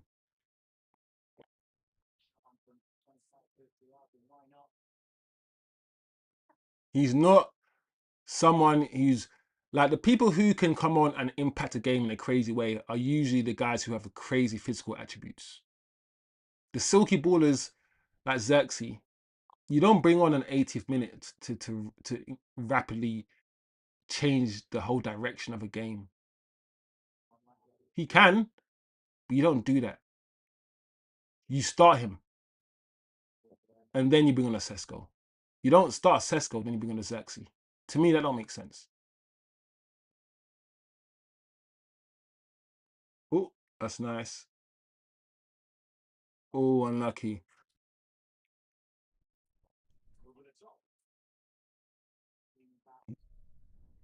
Anyway, we will see. Nothing for certain. And I've said this about Zirkzee. If Zirkzee leaves, I will be sad. I will be disappointed, but I will understand. I'll understand it because he's not getting picked by Carrick. He doesn't play. And 2 seasons of no football is, at the age of 24, 2 seasons of hardly playing football. I don't know if that's good for your development, my friend. But I want him to stay. If I was Zirkzee, I might go because I want to play football. And I know Zirkzee's not on mad money. He's not on 100 grand or anything. When are we going to see JJ? Are we even going to see his guy?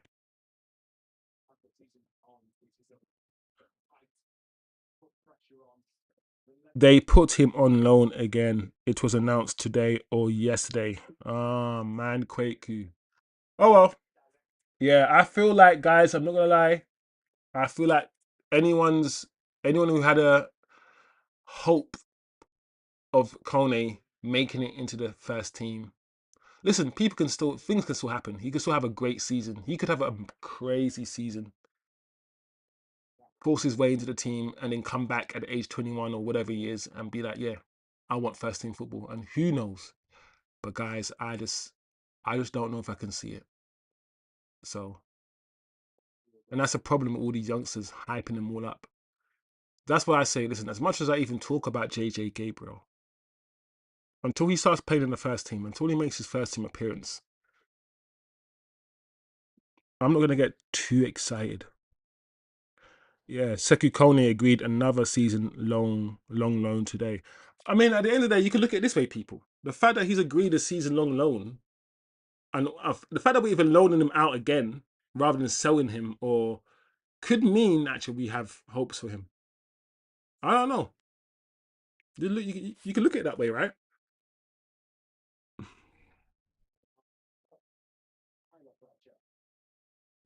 It might just simply mean that we know he's of an age. We know that he's 19, 20, he's moving on and he needs to play football. But we don't really want to let him go.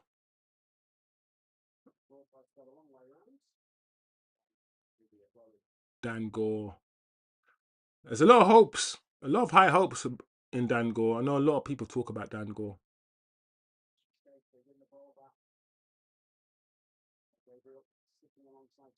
Yeah, JJ Gabriel still sitting. It's also, guys, I've spoken about JJ Gabriel before. With a kid like that, we need to understand his temperament, because what we don't want, guys, is another Garnacho type of kid. He needs to be able to sit on the bench and just respect his elders and all of these things. And if he doesn't play today, is he going to be angry? Is he going to be stomping around? As long as JJ is humble, then it's all good. It's all good. I got high hopes for him. What a team goal. Cheeto looked stiff. The problem with Cheeto is that he always looks stiff. He always looks a bit uncomfortable on the ball when he plays football. It always looks a bit clumsy. It's not clear. It's not crisp. It's not clean. Do you know what I mean, Atro? He's not just controlling the ball and fizzing the ball and passing it. It's just all a bit unsure. Cheeto, yeah, comes across as somebody who gets nervous. I don't know if this is true, but my opinion of Cheeto is somebody who's sick in training. But when he comes to the matches, sometimes he's a bit shy. He's a bit nervous.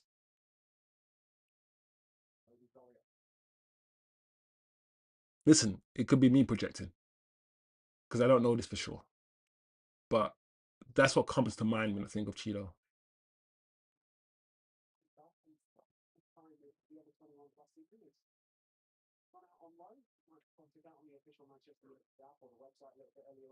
What a team goal. Nice to see fullbacks high and forwards. Well done, Amas. Amas got injured. He is good. I just need to see more from him.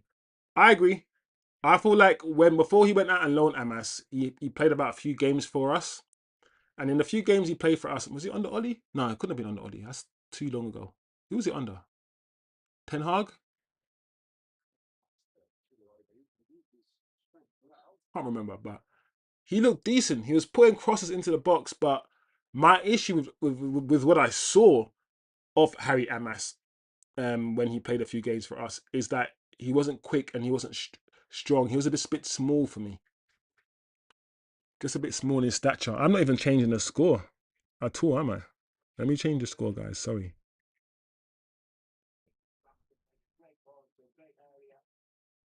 4-0, man. Come on.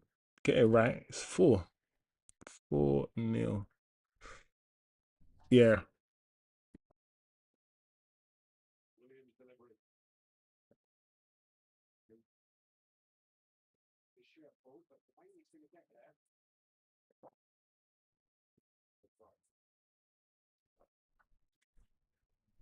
Joshua Zirkzee, man of the match for me. I feel like now that he scored that goal, I'll definitely give it to him. Before that, yeah, I agree with Niche Fan. Him, um, Cher Lacey, Santos were all good, but I feel like that goal just pipped it for Joshua Zirkzee.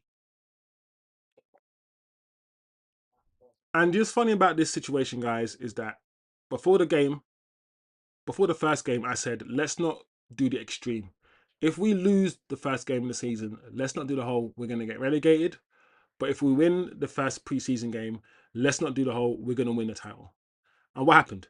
We lost the first preseason game and everyone was like, oh, Zirkzee out. Blah, blah. And now that we win this one 4-0, I'll be very curious to see what happens now. Because, as I said before, we need to be careful what hard conclusions we draw from these.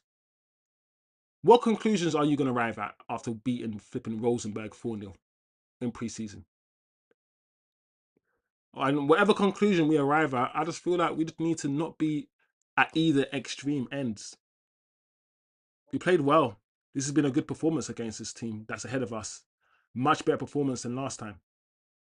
But let's be careful and not say we're going to win the league. Do you know what I'm saying? It's like, can we be balanced? Harry Amas, that ball wasn't on. Can we be balanced? I don't mind Joshua Zirkzee off the bench, but he needs to be playing more regularly. I remember him off the bench for Lyon and Leeds. Instant impact. Well, we just need to. One thing I kept saying, yeah, is that we're going to have more games, right? And we can't rely on Sesko. And we might not get another striker in. So, Zirkzee is going to be used a lot more, or whoever the second striker is going to be used a lot more. So if Zirkzee stays, he's going to have to play. He's going to have to play.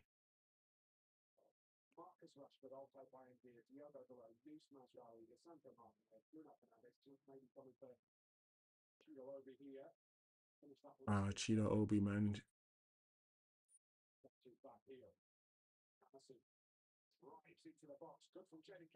5.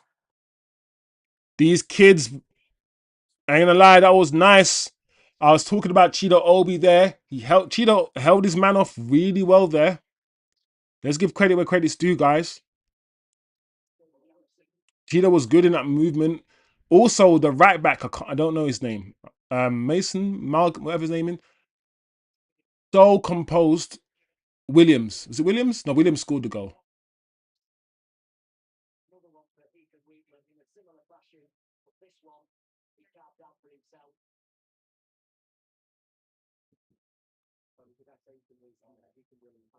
Yeah, Williams. Yeah, this right back. See that composure there to not just cross it in, but to run and drive with it.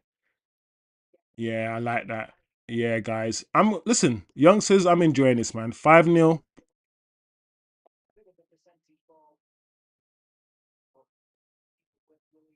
At the same time, I don't want to hear, oh, we won 5-0. We don't need a midfielder.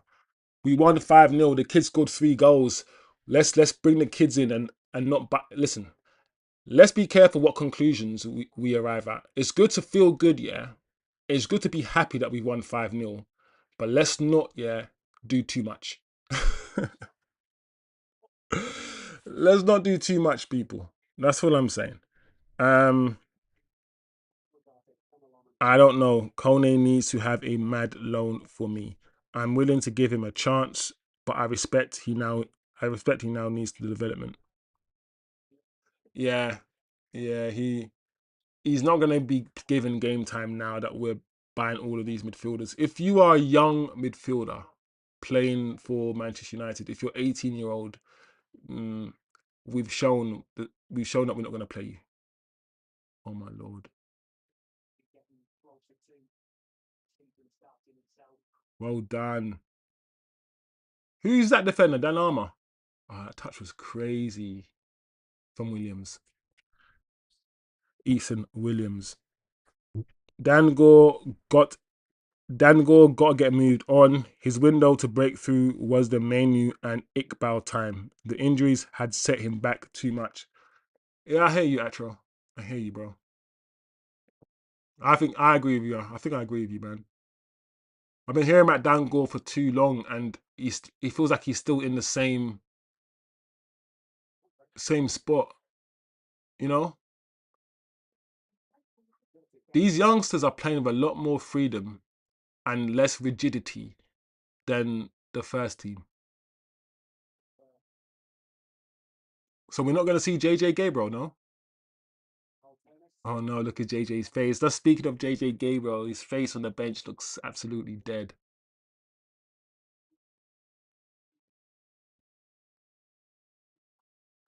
Kid, I beg you have a humble personality, bro. I don't want you listen. At the same time, it is what it is because Pogba didn't want to wait. Pogba said, "Fuck it, I'm going to Juventus." So I get it. Sancho said, "Fuck it, I'm going Dortmund." Guys just do what they need to do to get their game time and do their thing, but just be patient, kid. It's pre-season. You're only flipping fucking 15 or 16, bruv. You're a child. Um, Not a lot of conclusions, but what today solidified the ball is ball. The ball is gonna ball. That's it. What today showed is that ballers are gonna ball. I feel like I need a little pimp coat and a little pimp hat, with a little stick. Ballers gonna, haters gonna hate. Ballers gonna ball. Do do do do do. I wanna. Dave Chappelle. I wanna pee on you. Oh, Kelly, man, flipping heck. Amas. Yeah, that pass from Amas was dead. It was dead. Yo, yeah, Camerson. Bro, he's looking alright, isn't it? This Camerson kid is looking alright. That's what I'm saying. I'm saying who's impressed you, bro? I want to know who's impressed the chat in this little half an hour. That right back looks okay. Once again, I ain't gonna do too much. Apart from saying he looks okay. All right.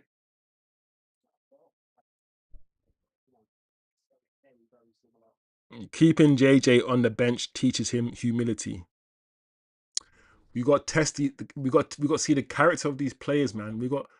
understand their character. Oh, but to not give him a couple minutes though is cheeky. Like it's cheeky though. I'm like, bro, and the thing is, he would have known, yeah, Carrick, that everyone's wanted to see him as well today, and to still not pay him is a bit cheeky. There's nothing wrong, yeah. Why didn't offside? So what's funny about that offside? It annoyed me that he didn't pass the ball straight to Cheeto.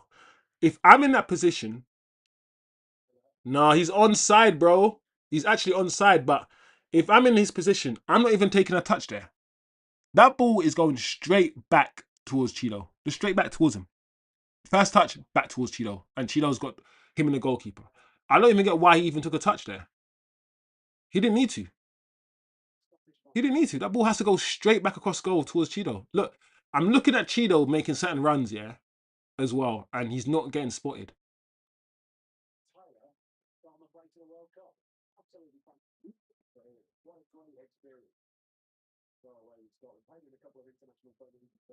Barcelona have been teasing JJ, so I don't know. But if he goes, it is what it is. Charge it to the game. Yeah, I mean, it's one of those ones. I guess you can't worry about something that hasn't happened, might not happen.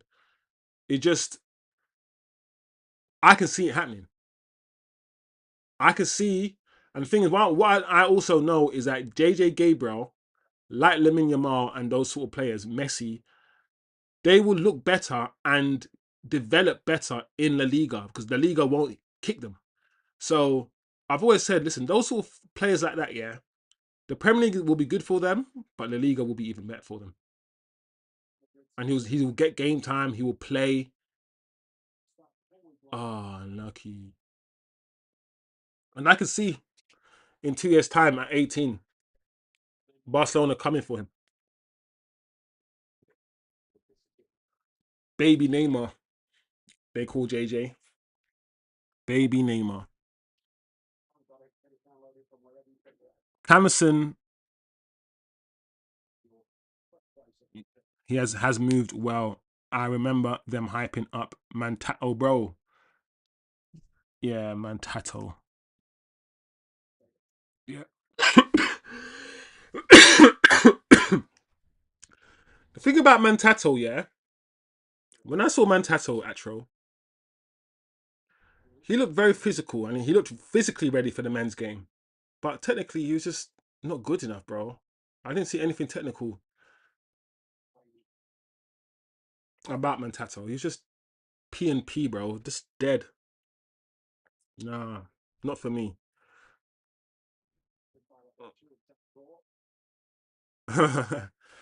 Atro's funny, bro. Man say I don't trust Cheeto would have controlled the ball.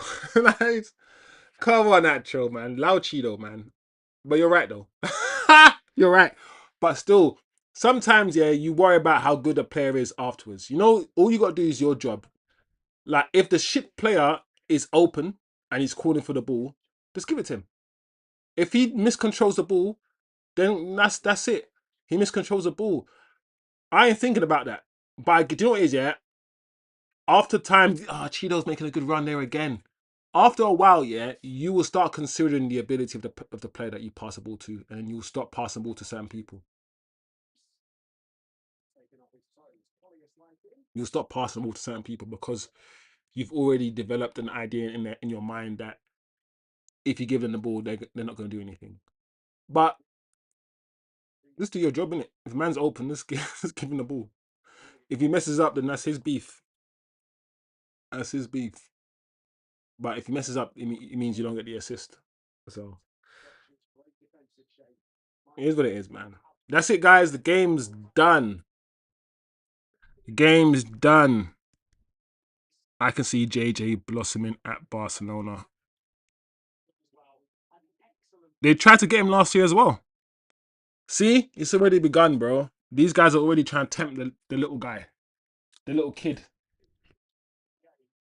I'm pretty sure JJ is JJ Gabriel like English. Is he like an English guy, kid, like fully Englished, fully Englished? You know, is he fully Englished? Oh, man.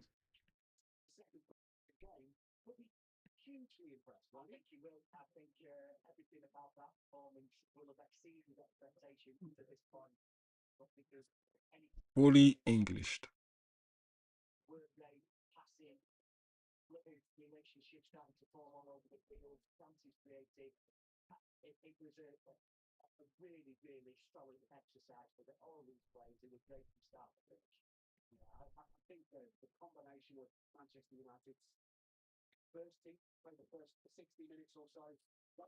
I agree with your man Tato take. When I've seen those games highlights, he just say speed demon more time. Yeah, that's why I'm always like, listen, the pace and power thing, yeah, but you have to have tech first. The tech has to be first, bro.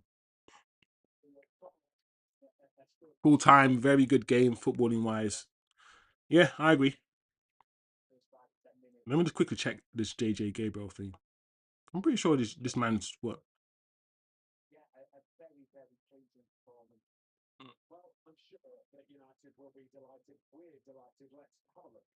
Yeah, born in London. Yeah, he's an English don. He's just a Londoner. And that's the only hope. The only hope I have is that this guy is English. And while English dons have gone to Germany, like, Sancho, Dortmund actually, um, I don't know if too many go to Barcelona at age 16, 17. And I'm hoping his Englishness will, and the fact that he's already at Man United, so you can't really go anywhere up in England. Like, there's no bigger club in England than Man United. So if you want to go up, you need to go abroad to like a Barca or Madrid or Bayern. So I'm hoping that, yeah, he likes bangers and mash. He likes his baked beans, his fried eggs, his black pudding, and he wants to stay here and continue with his fish and chips. I hope he paellas and all that shit. I hope he doesn't care too much about it. That's all. I hope he prefers the rain to the sun, and he stays in England.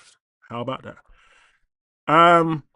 What's Turkish saying? Gabriel is eligible to play for England, Ireland, Cyprus, and Trinidad and Tobago. Another Caribbean baller. All these spicy ballers. It's interesting that the spiciest ballers, whether you're Sancho, whether you're Phil Foden, whether you're JJ Gabriel, a lot of the spiciest ballers have spice in them. They're spicy because they have spice in them, in their blood. Literally. Literally. Smash the like, people. We're trying to aim for 10 likes minimum every stream now. We got to have like minimum standards now. That's the only way for the channel to grow. Big up. Atro, chat. How would you summarize that game? What you've seen? Let me try to think about what I've seen so far and try to put it in words.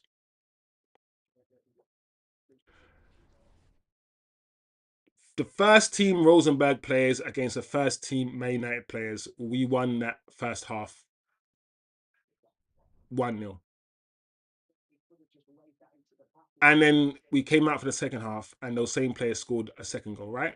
So the first team basically beat Rosenborg 2-0. And that's not really our first team because we are missing Cunhas, we're missing so many players. We're missing half of our first team. And what I will say is that we played much better football against this Rosenborg team. Much better football. We were more composed on the ball, in my opinion. We held the ball better, in my opinion. Santos was more aggressive, probably conceded more fouls as well, but definitely more aggressive. Winning the ball back high if he could. Fizzing the ball through the lines. Mason Mount was busy.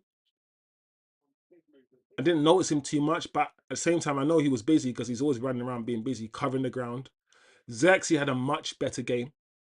But Zirkzee is that sort of player. Players like Zirkzee who need relationships. He likes the one-touch football. He likes to feed off other players. He likes to link the game. He needs relationship. He needs to build relationships. He can't just instantly do something. He needs to know where you're going to run. He needs to know where you're going to be.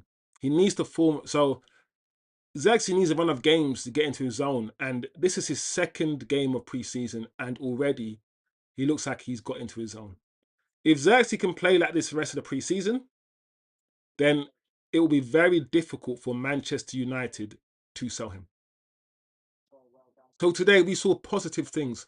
We saw some negative things. We still saw, for instance, Brandon Bemo for a large part of his performance, just his first touch not being there.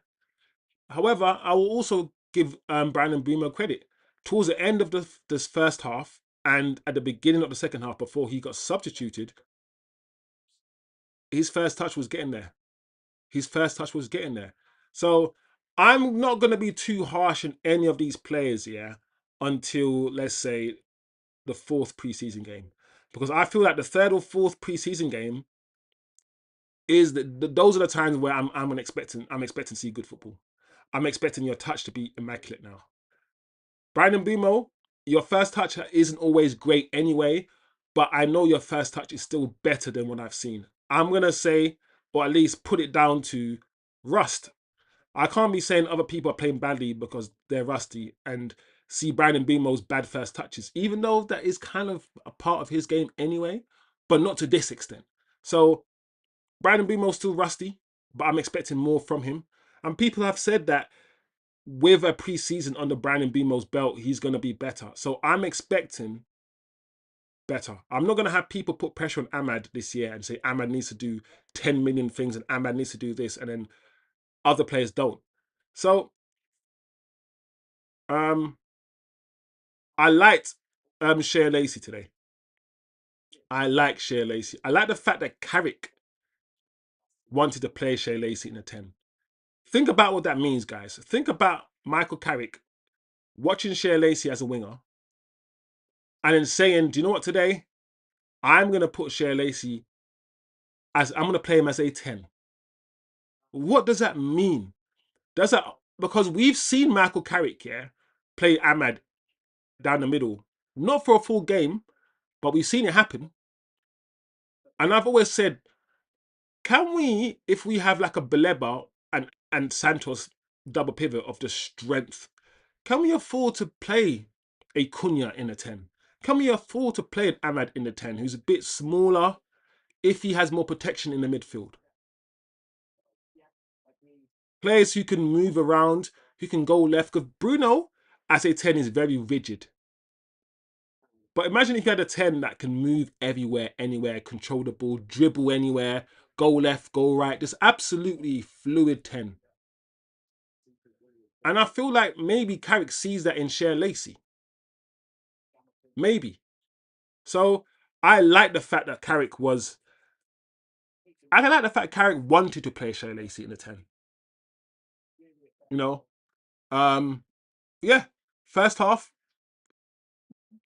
good, better performance. And then, do you know what? I enjoyed, even though I wasn't paying as much attention in the second half, because, most of the players were kids, I still enjoyed the second half. We scored 4 goals in the second half. 4. And 3 of those goals were scored by the second team. The second team scored more goals than the first team. So we are on the right track. And also, I have to remind everyone that this is not even the team, guys. Our absolute killers are not even here. Apart from Mbumo, who is here, we got no Ahmad, no Cunha, no Bruno, no flipping, no Tillemans, no Kobe Manu. In fact, our best ballers are not here, arguably. So I'm going to be positive and be more optimistic. I'll let United stand and Goldbridge and these guys cry and scream about getting Baleba, how we should not get Baleba. And I'll let these guys aggravate their fans and conjure hate and all of these things. And I'm not going to do that. I'm just going to say what I see, analyze the game and keep it moving. Big up Kind FC. Big up Kind FC in the building. Let me see what Acho was saying in terms of his summary. Today was proper possession hybrid ball. Yeah, Atro, I could see what character. At the end of the day, yeah, we need to be able to move the ball forward when an opening arrives and when we can. At the same time, hold on to the ball if it's not possible. Keep possession and not force it. And listen, without Bruno Fernandes in the 10, I think we might force it less and keep hold of it more. I will also say this though. Bruno, over the past year, has kept the ball better than he's ever done. His first 4 years, Bruno, he gave the ball away way too much. He was way too careless with the ball. I've always said our demise, our downward trajectory as a football club over the last 5 years has also come with Bruno being the centre of the team. And I'm not saying it's just his fault, but what I'm not going to do is when things are rubbish, Bruno doesn't take anything, any responsibilities. When we're playing crap, none of the shit sticks on him. And as soon as we start playing well again, it's all because of Bruno. Well, if it's all because of Bruno when we play well, why can't I say it's all because of Bruno when we play? If everything's all because of him, or when we play well, when we play well, it's because of him. But when we play bad, it's got nothing to do with him. And that stuff drives me mad. Can we be a side that keeps the ball more?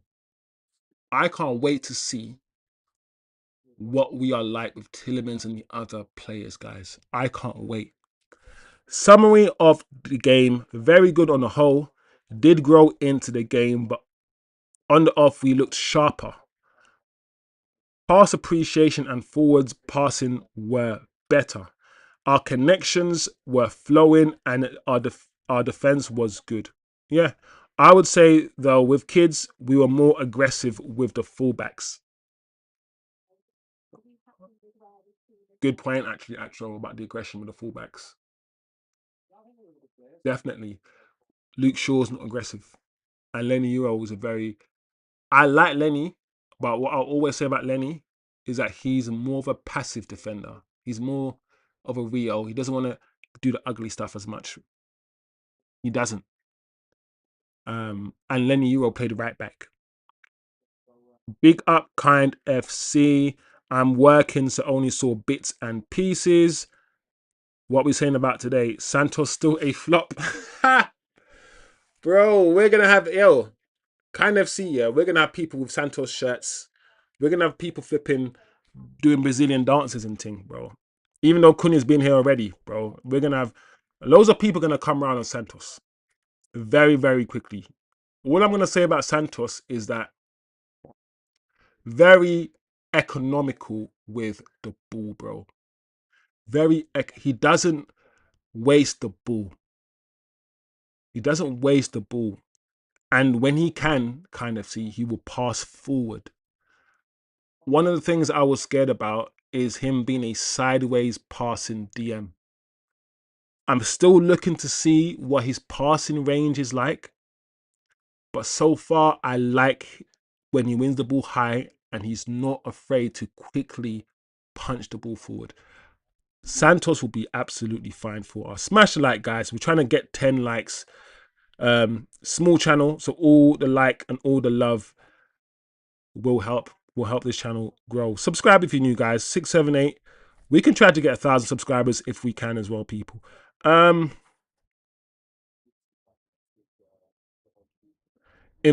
was killing the fluidity. Yeah, every time the ball went out to Mbumo's side, often his first touch would just kill it.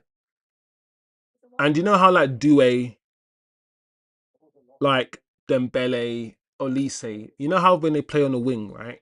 And the ball's fizzed into them and their first touch inside is so soft. And they keep the ball and Mbumo's first touch is just so heavy when he plays on the wing, so heavy. He definitely needs to work on that for sure, Mbumo.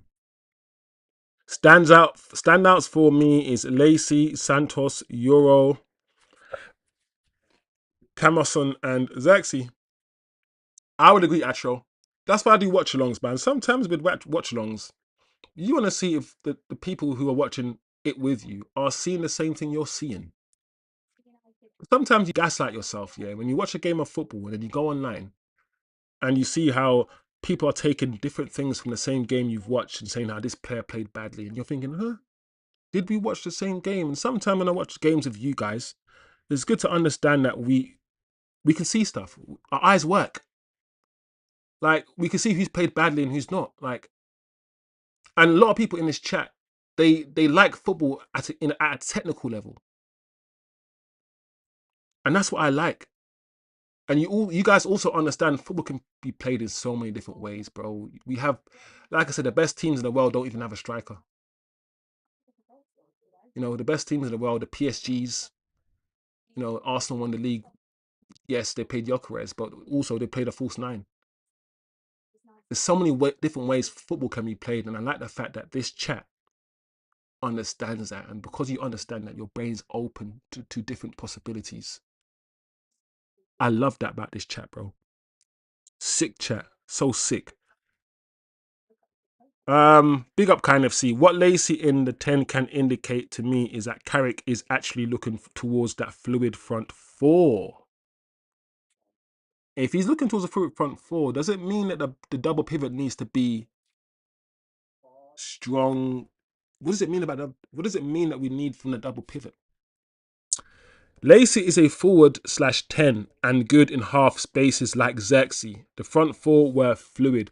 I think the front four today were better than the front four in the last game. And Harry Amas made a difference. There was no one near Zirkzee last game. Last game, Zirkzee was dropping deep, right?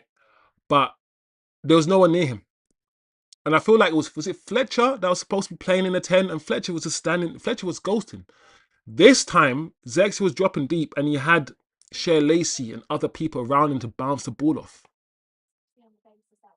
I think that's an important thing to understand. Zirkzee, and like we keep saying this, and we know this, guys, he needs people around him.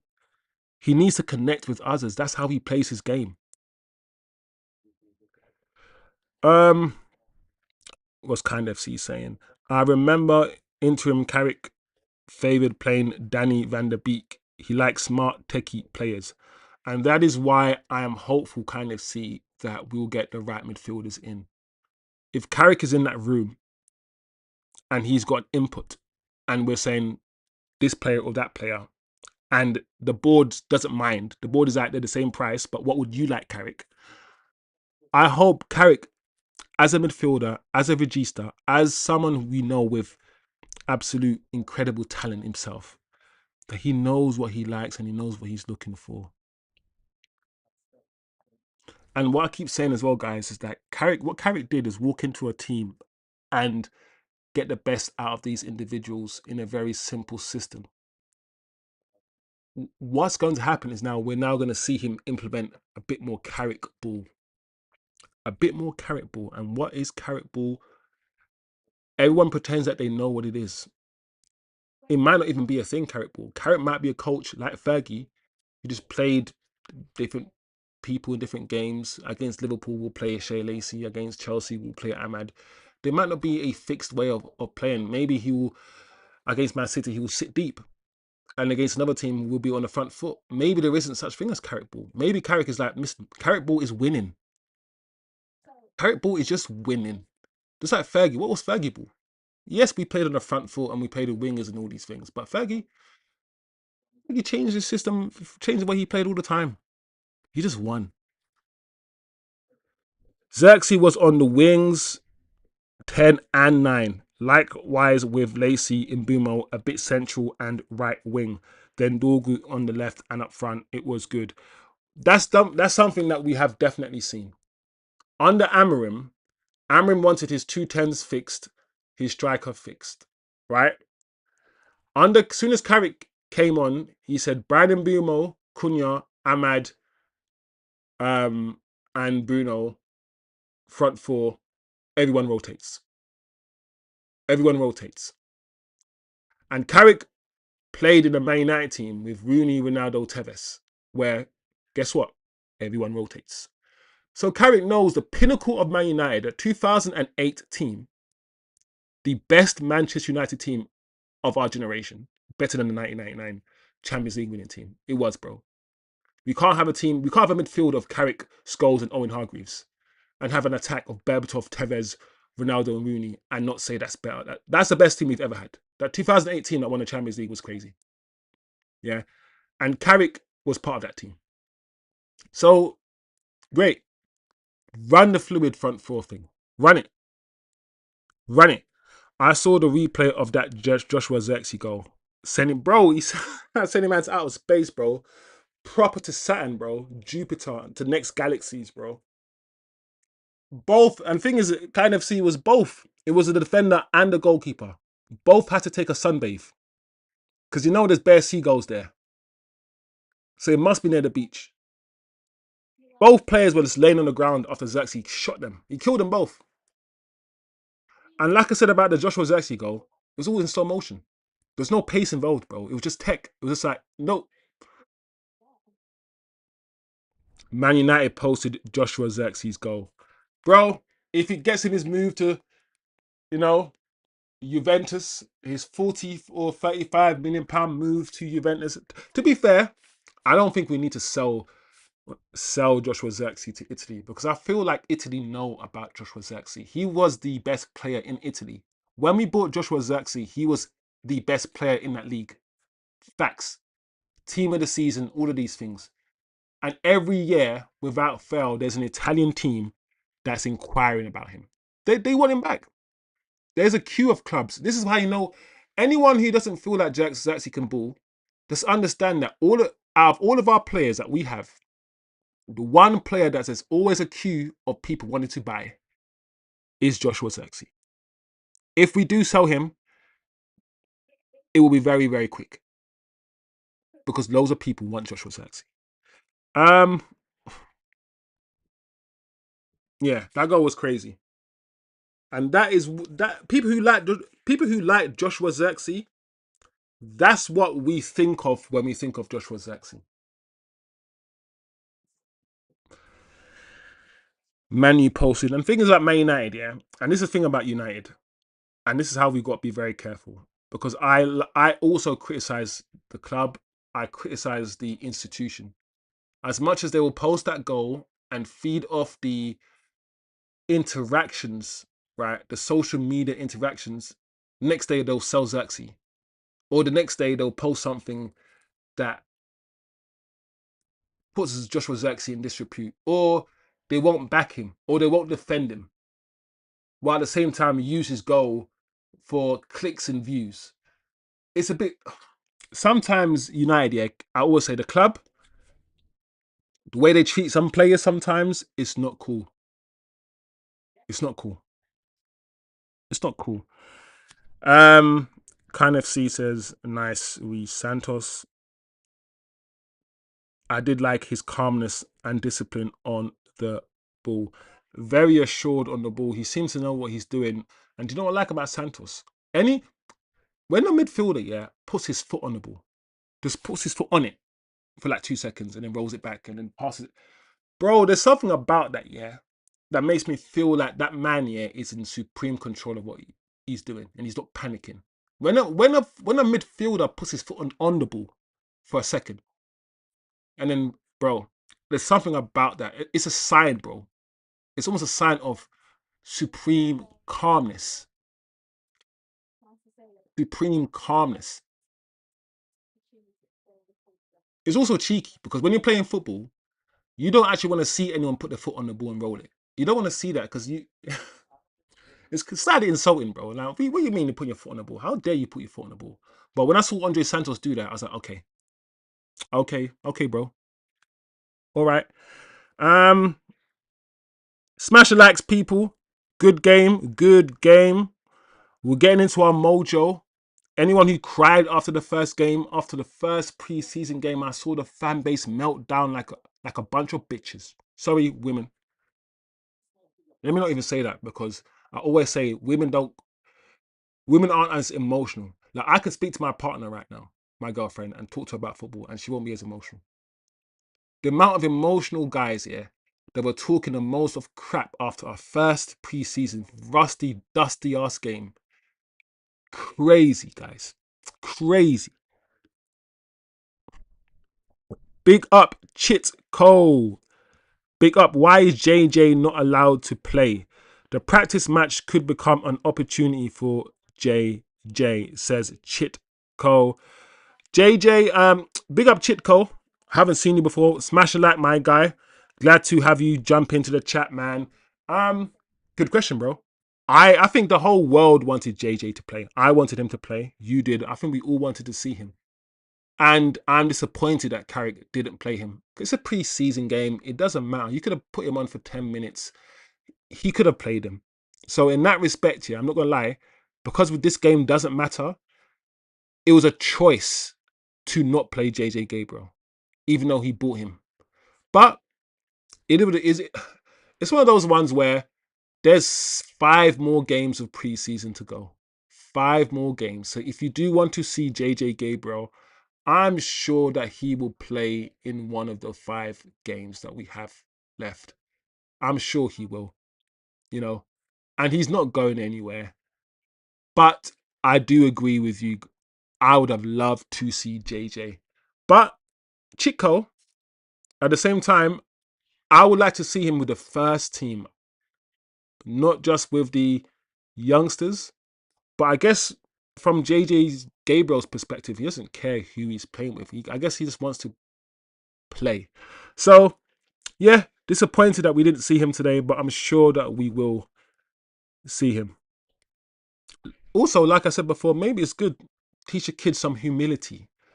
Teach him some humility. Bring him with the senior squad. He's only 16, by the way. The rest of these guys are all 18. So he's younger than all of them. But, you know what the saying is, if you're good enough, then you're old enough. So I guess age is not the most relevant. Atro says Fletcher was running a money mace anywhere but yeah. Bro, that's what Scott McTominay used to do. I hate the revisionism for Scott McTominay, bro.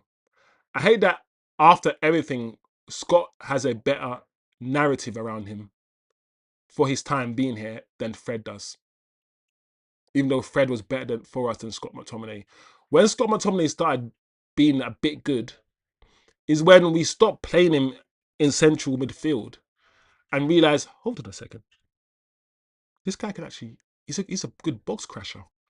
We're playing him in central midfield, but he keeps hiding and leaving Fred by himself. And then we criticise Fred when he's literally in the midfield by himself because Scott McTominay was always hiding. But then when we realised that this guy could box crash, and not only that, Scott McTominay had a good strike on him. He's got a good strike, Scott. But it was too late. I think we played Scott McTominay as a striker in the FA Cup final because Hoyland is shit, yeah? And after that game where we won the FA Cup final where Scott played as a striker, we sold him. But I'm not having the whole he was better than us than Fred was in our midfield because he wasn't. He absolutely was not. What's kind of C saying? Picking up Tillemans is a good sign that they are looking at tech players. I have always rated him, but since United was all like about legs, yeah, true. Yeah, and I hear what you're saying. You're saying that because Zirkzee as well is spoken about as someone not having legs, and we're all going for, especially different managers want different profiles. Ten Hag wanted pace and power. Amorim wanted a bit of pace and power in the midfield as well. Different managers want different profiles, different ways of playing. And because of what we've been told before, we didn't feel like someone like Tillemans could fit into what we're doing. And now all of a sudden, Carrick is here. It feels right. And also, kind of see, Tillemans is not as passive as people think. Tillemans, yeah, maybe like the Tillemans 3 years ago for me was a bit soft. Right? And I thought Tillemans ain't on it.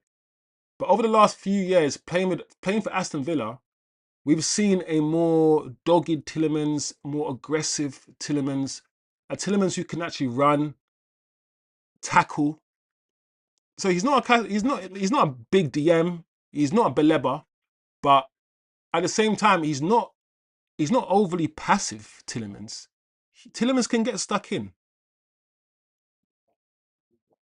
And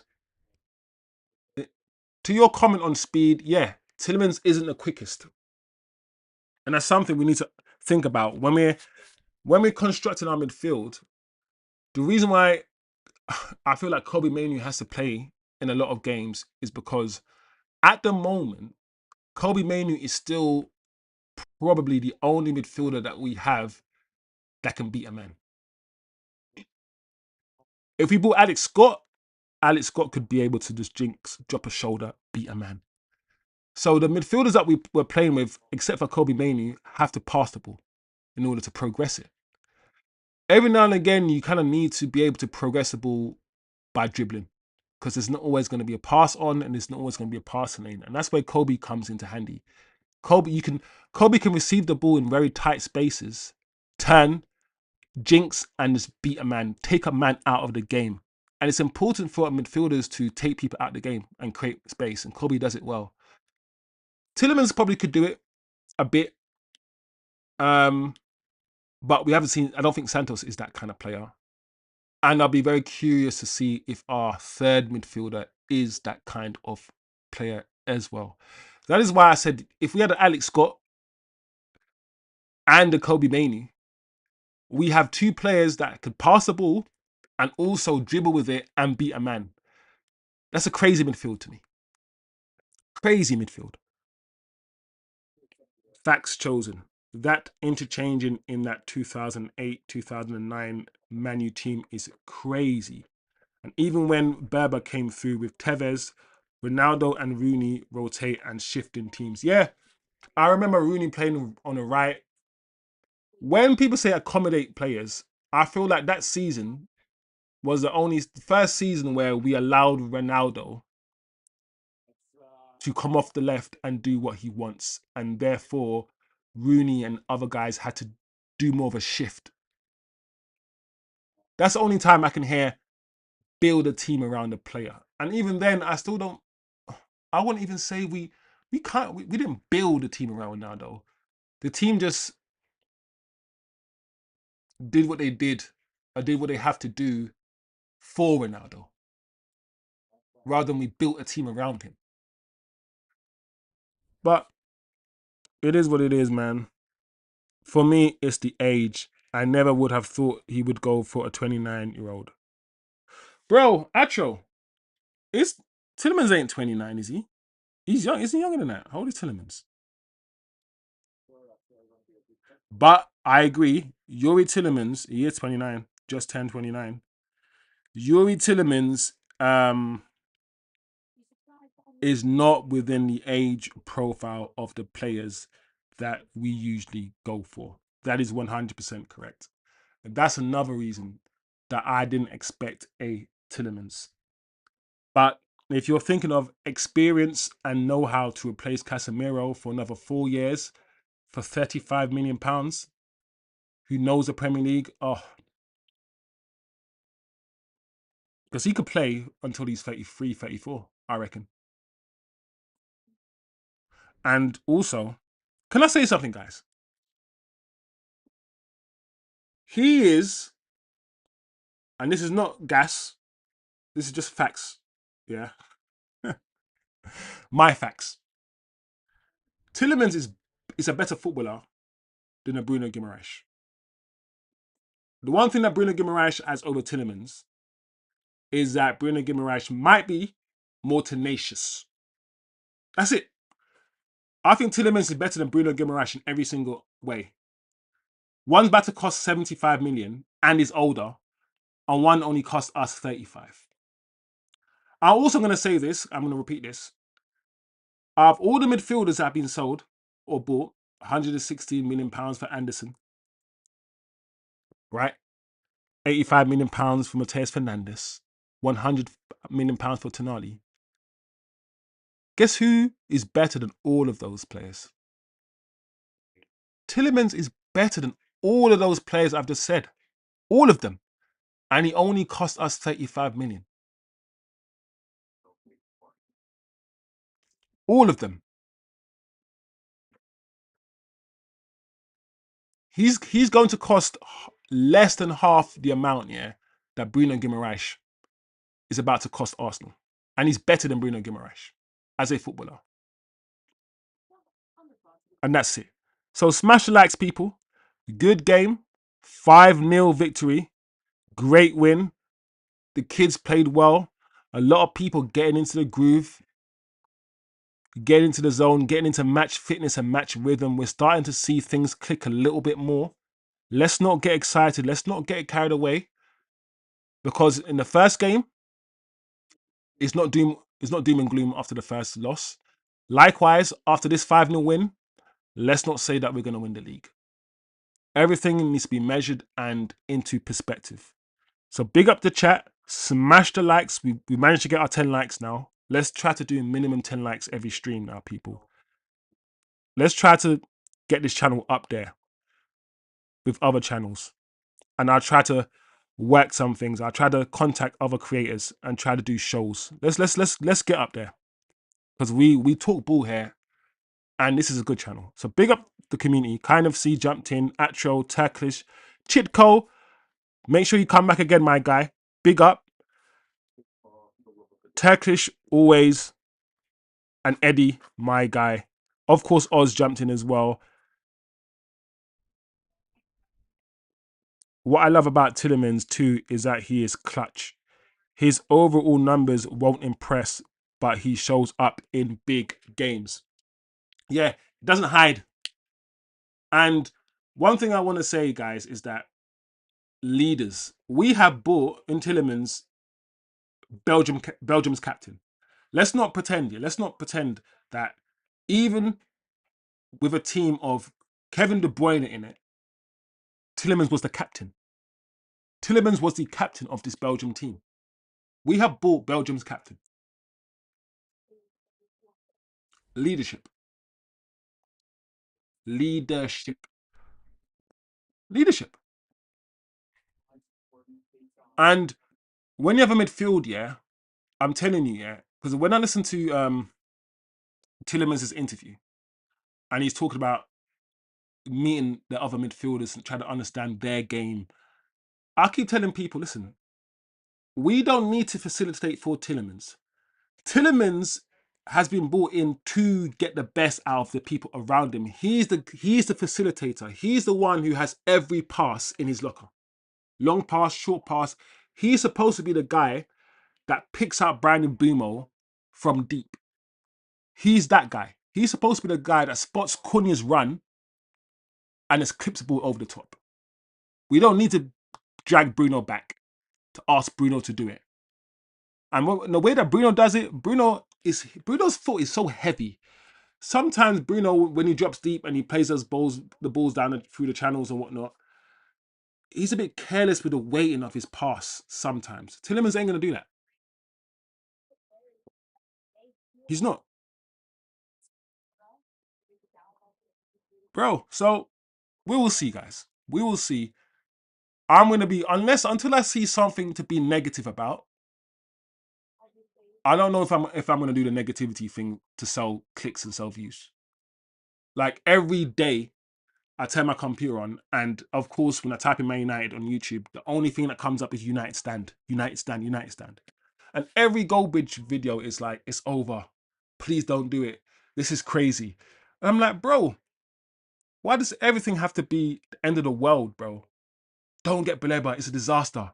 I'm like, why are you always conjuring up so much strong emotions and anger and all of these things, bro? It's long. So it is what it is. Pick up the chat, smash the likes. We're done today. I'm not gonna have a show today because we did a watch along. In terms of the news, there aren't too many things going on with the news, apart from the fact that there are now reports that we're in for Baleba again.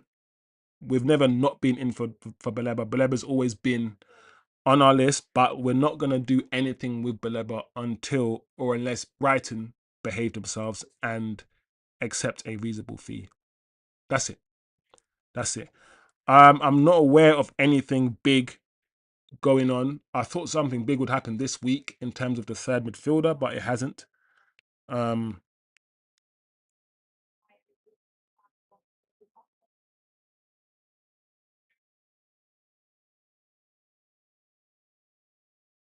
I hear that we've reached an agreement with Kone, personal agreement with Kone, but Liverpool are looking at him.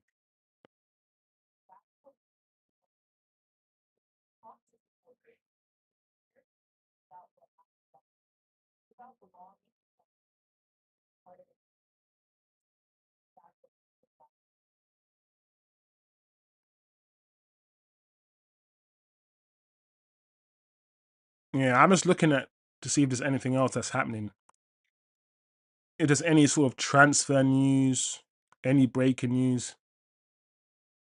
I'm seeing that we're in for. I'm ignoring the Tchouaméni stuff. Leave me out with the Tchouaméni. That's all fake. Fake news. The thing is, guys, these journalists, especially this year, and we've seen it with some journalists that have come out and said, "Oh, Man United are not telling me anything. I'm so disappointed that Man United are not telling me anything." Good. Be disappointed. We don't need to tell you nothing. These guys are just guessing. They're just guessing. They don't know what Man United are doing. They don't know. They don't know what we're doing.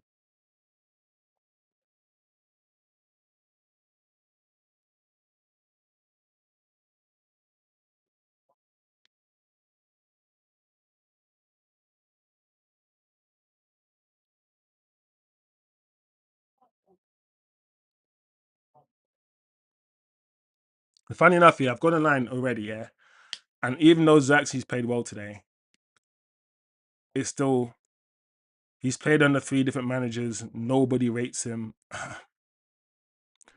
Also, I'm not gonna lie, guys. If Madrid, do sign Rodri, I feel like that is the domino of events that could open up this transfer window. Because if Real Madrid somehow, I do feel like Rodri will sign a new contract at City. I still feel like he's going to sign a new contract at City. However, if Rodri does go to Real Madrid, I can't see Tchouaméni, Rodri. Who did the other? Who's a player that Tchouaméni punched up? Who plays in midfield as well? And the other guy that we're after. I can't see Real Madrid keeping all the midfielders basically. If they sign Rodri, which means could we get Camavinga? If Rodri goes to City, does that mean that one of City's midfielders have to go?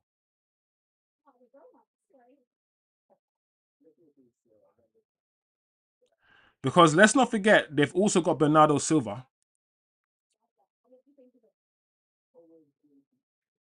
I'm pretty sure they've got Ceballos, Tchouaméni, Camavinga, Valverde, and technically Jude Bellingham. So if they sign Rodri, it might start a domino effect. They might have to sell, which means we might cop one of their midfielders. A Tchouaméni, which is unlikely, or a Camavinga.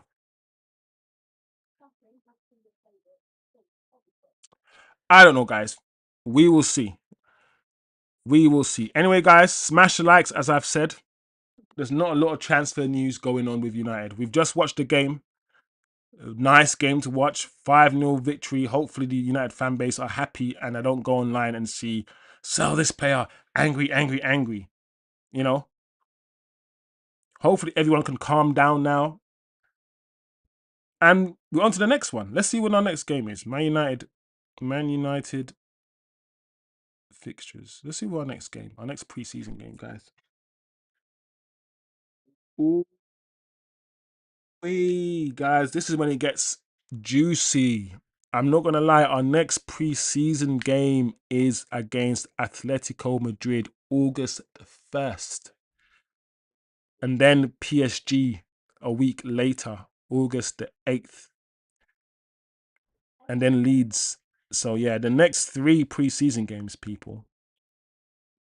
is when we're expecting the likes of maybe Ahmad back, maybe Cunha back, because our first Premier League game is 22nd of August, guys, and we are approaching the end of July. So our first Premier League game is less than a month away. Ooh.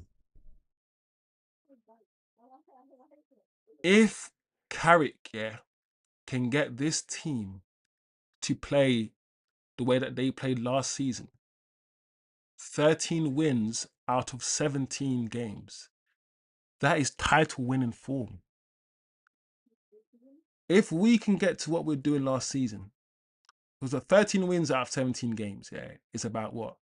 28, 29 wins out of 38 games. Bro, that's over 80 points, bro.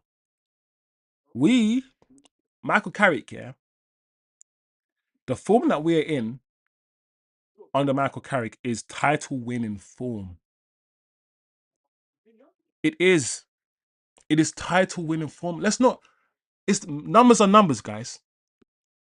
If we won 13 out of 17, if you double that, that's 26 out of 34. But we know there's 38 games. So it's about 30 out of 38. 28 out of 30, whatever you want to call it. You're heading towards 80 points, if not more. Yeah. That is title winning form. Arsenal won the title this year with 71 points. And that is the only thing I can say. If Michael Carrick can do what he did for the second half of the season, but do it for the whole season, we win the league. We win the league. We do. I guarantee it. Numbers are numbers. I don't make the rules. 80 points is the Premier League. Funny thing about the 80 points thing. This is the funny thing about the 80 points thing. Arsenal won the league with 71. Bro, we finished second, with Jose Mourinho, and I think we got 82 points. Let me just check.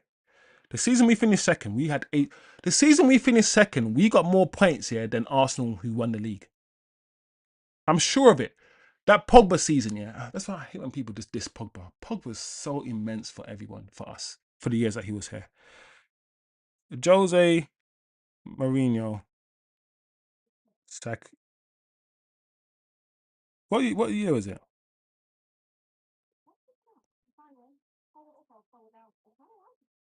How many?